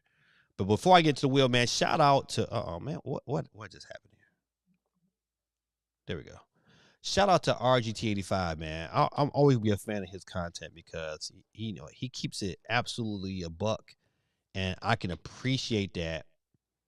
But you know what, man? People that have access to the internet, man, they some weaklings. And I say that because you got these people, man. All these people jumped on this girl for her voice acting in Resident Evil 4. That she had to shut down her Instagram account, and all she did was, she got a paid job. She was supposed to do it. But man, people are weirdos, man. I'm not gonna waste my time because I don't like how you acted in a video game. I'm gonna go out and find who you are. They're gonna find who you are and then say something negative. Man, you know how much energy you wasted doing that? It's people like that is the reason why I keep my circle really, really small from people I hang out with. And the minute I got somebody in my circle who starts to become overly negative, man, I will back away from them. I can't tell you, man, I do not deal with negative people. Can't deal with them, man. I can't deal with people that go out their way to hurt you. No, man, I don't got time for that. I pray, man, y'all don't have time for that. Cause to me, that is some nonsense. Absolute nonsense. So shout out to RGT again, man. I'm glad he kind of went in hard on anybody that was watching that video about that mess. Because I just thought about, like, man, what if that was your kid or your daughter? and you got people just going in because they didn't like. So, these bastards so entitled. I'm sorry, I said bastard again. They so entitled, man, that they feel like they just got to be saying these things about these people. Man, go get a life or something. Go do something with yourself. Be productive. We live in an age where people are just absolutely negative for no reason, man. They just need to go. They need to go get them a girlfriend or something. Relax, drink some milk. I don't know. But yeah, that kind of pissed me off too. I don't like people do that for no reason.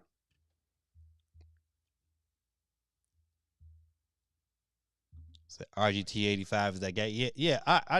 I dig his content because you know what? If you don't like him, like I don't care. And then he'll troll you about it. I love that because to me that's how it should be. So yeah, keeping it real. Definitely don't got time for that, man. Right, man. I'm like, man, this you know what? You know how much effort that would have to be. I have to go out. I'm gonna find who she is. Who the voice actors? Oh, that's who you is. Okay, let me find you. Now I'm gonna leave one app and go to another app. You know how much time you wasted doing that? You could just say, all right, I don't like it. I don't like how it is, and get on with your life. All right, good people, listen, it's your boy. It is that time. We get down with the get down. It is the end of the stream, and we know what we do at the end of the stream. We go ahead and get it in on this wonderful. Let me readjust my mic. I'll tell you, man, I need to buy another cord again. Let me see. Let me move this over here. Every time I move this thing in front of me, it takes my focus away from it. So, without any further ado, we can go ahead and get it done tonight. Let's see who's up first. Dave Williams won last week. I still had Dave's card. You know what? Did I give Dave's card already? I don't know. Might have, might not have. But if you win tonight, I do have cards, so I can hook you up. This is your boy to get started. You know, if your name get picked first, like who is about to get first now, you hear the sweet sounds of Peter Griffin. You are out of here. And the first one to get that horn tonight will be, dang, my son Josh off the muscle. Josh might be watching, but he might be asleep right now. He's been having a sinus infection. It's been kind of crazy because of this pollen. But Josh, sorry, man, you out of here. Peace out. We're going to keep it rolling and scrolling. Who's up next to catch the flex? And it will be Thomas Slater, man. He was in for a hot second, man. Appreciate you, Thomas, but you are out of here. All right. Thomas is the next one off the board. We're going to keep it again. What did the sheep say? What did the sheep say? Dave Dub winning from last week. He gets the sheeps tonight. You know, I can't cut it off until I hit my part. Here you go. He brought that from down deep. All right. Who is our first loser tonight? Will be channel moderator SOC. You lose. You out of here, my brother. Peace out, man. Thanks for coming through, man. We'll see you again next Monday night. We'll keep the rolling and going. 18 people left on the wheels of steel. He is for real. And our next one off the board is Sonic Knuckle Tails is out of here.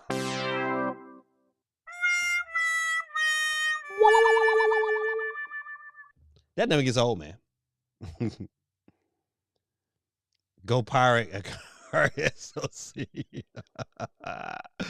Oh, man. Up next to catch the flex is my brother from Las Vegas, Quake 311. You are out of here. Gorilla Tactics says, go pirate a car SOC. We're up down to 16 people, ladies and gentlemen. 16 people. Let's go. And the first one to get ejected off of the screen today will be my boy, Gorilla Tactics. Not so Gorilla Tactics is out of here. Exit left, please. Exit left. We'll keep it rolling. We're down to 15 people. Keeping it clean, no caffeine. Who's up next? Catch the flag. God almighty, he going back to back. Gorilla Tactics is out of here.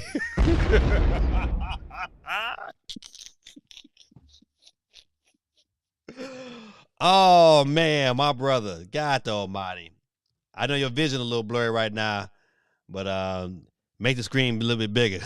You out of here. That's funny, man. I'm sorry. I'm sorry.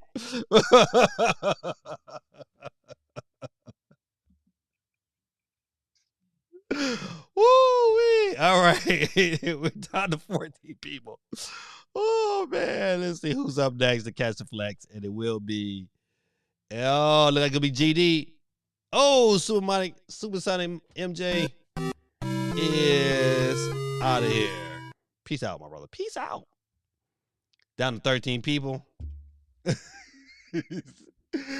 Oh man, this Will got and I got murder beef. I think Basil watch it too, because he out of here. Basil Live, ladies and gentlemen. Basil Live is out of here. Peace out, my brother. Peace out. Peace out. All right, we're down to 12 people. 12 people. This Will and I got murder beef. Yeah, he gave you the gunshot double back to back. Samantha Dub, SWV is out of here. It's all there, black and white, clear as crystal. You get nothing. You lose. Good day, sir. Good day. Good day, ma'am. All right, we keep it rolling. We're down to 11 people on the wheel. Who would it be next? And it's my brother, whose birthday is coming up soon. 90s is out of here, ladies and gentlemen. It's all there, black and white, clear as crystal. You get nothing. You lose. Good day, sir. Good day. Basketball said, damn, Guerrilla Tactics got steamrolled out. He got steamrolled out of here. Oh, man. That's funny, man. I'm going to leave that one up. Oh, man. You got steamrolled out of here. Who's up next to catch the flex? And it will be Muted Gaming. You lose. It's out of here, ladies and gentlemen. Peace out.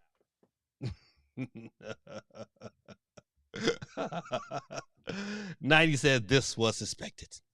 Oh, 90 don't be like that, man. We got to get you the dub this year, buddy. We got to get you the dub. GT says very punny. We're down to 9 people left on the wheel still, and ladies and gentlemen, our first winner tonight will be Captain C, ladies and gentlemen, is our first winner tonight, but you know how we do. Psych.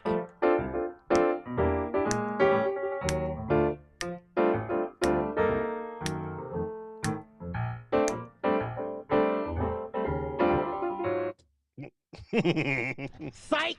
Better luck next time. Slugheads. Peace out. Captain C is off the board, ladies and gentlemen. We're down to our final 8, ladies and gentlemen. Final 8. Keep the wheel spinning. Who your bets on, ladies and gentlemen? Who your bets on? And it looks like it's CMG is out of here. Better luck next time. Slugheads. CMG is out of here, ladies and gentlemen. All right, we're getting around there now. We're getting around. We're down to our last 7, the number of completion. And our next one off the wheel will be Ruben T, ladies and gentlemen. Ruben T is off the board, ladies and gentlemen. He is out of here. CMG says CMG is out. We're down to our last 6. Last 6, ladies and gentlemen. he said like his Knicks out in the first round. D1, ladies and gentlemen. You are out of here. Is out of here. Dang. So GT, matter of fact, who the Knicks got first round? GT said the Knicks is out of here first round. I gotta move this. Every time I put this camera in my face, this mic in my face, and I tend to lose focus. I gotta work on that. Maybe I can put tracking focus on my eyeballs so I don't lose focus. All right, we're down to our last 5. Who gonna be alive next round? And up next to catch the flex, it will be newcomer Lindsay. I'm sorry, but you are out of here. You are out of here. But Lindsay, I said if I win tonight, you get my winnings. But ladies and gentlemen, we're down to our final 4. Look at Cool Breeze was in for a hot second, got on the final 4. We got Cool Breeze, newcomer tonight. Odie but Goody. HDL is in the building. Steve M. back in the winner's circle. And your boy, GD, is in the winner's circle. If I win tonight, I give my winnings to the lovely Lindsay, who was on here earlier. So, Lindsay, don't forget, check me out if I win. But without any further ado, let's get it done. Who's up next to catch the flex and get the world famous Price is Right? It will be your boy, GD, is out of here. GD had to bounce. Spike Lee gonna die without seeing the Knicks get another chip. Oh, that's brutal. That's brutal. But those Raptors is out. All them Raptors right along my Pistons. Oh man, we both watching it on TV this year, aren't we?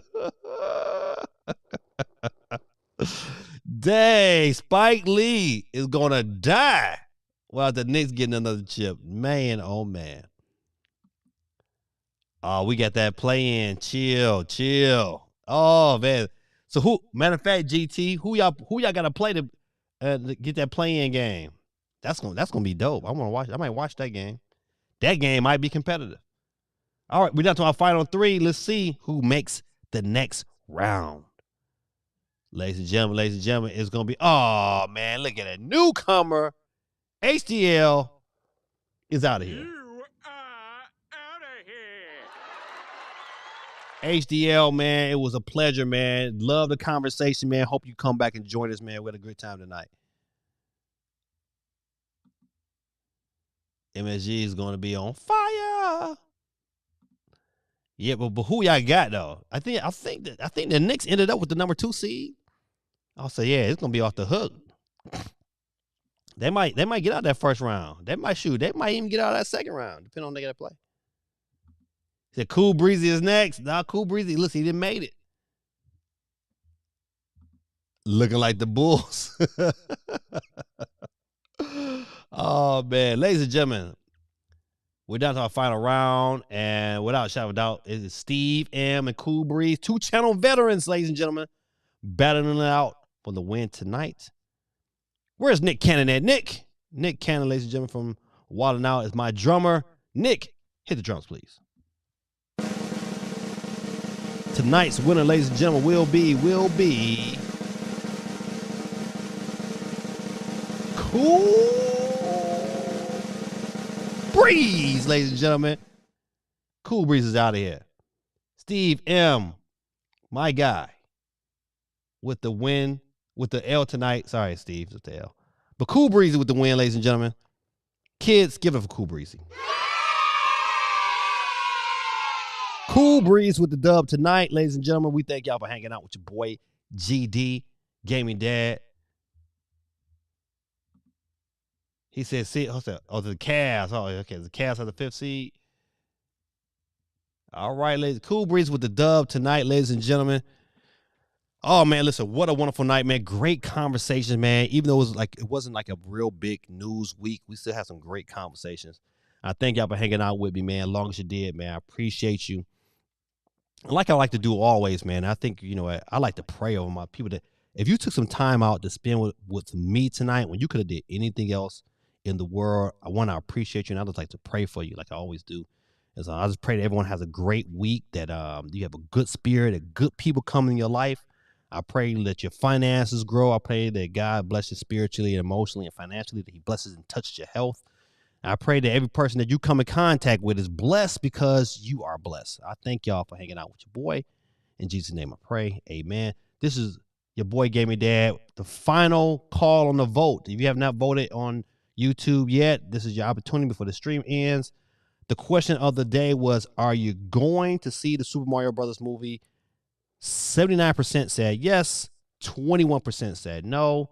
Out of 24 votes, which is great. Don't forget to hit the like button for your boy.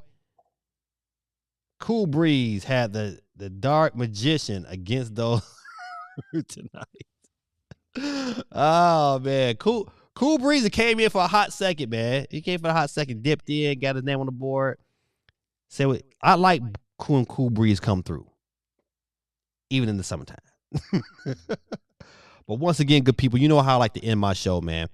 You know, when I grew up, I used to love Soul Train, man. And Don Cornelius used to always end his show like this. And I like to end mine the same way, too. Peace, love, and soul. See you next week.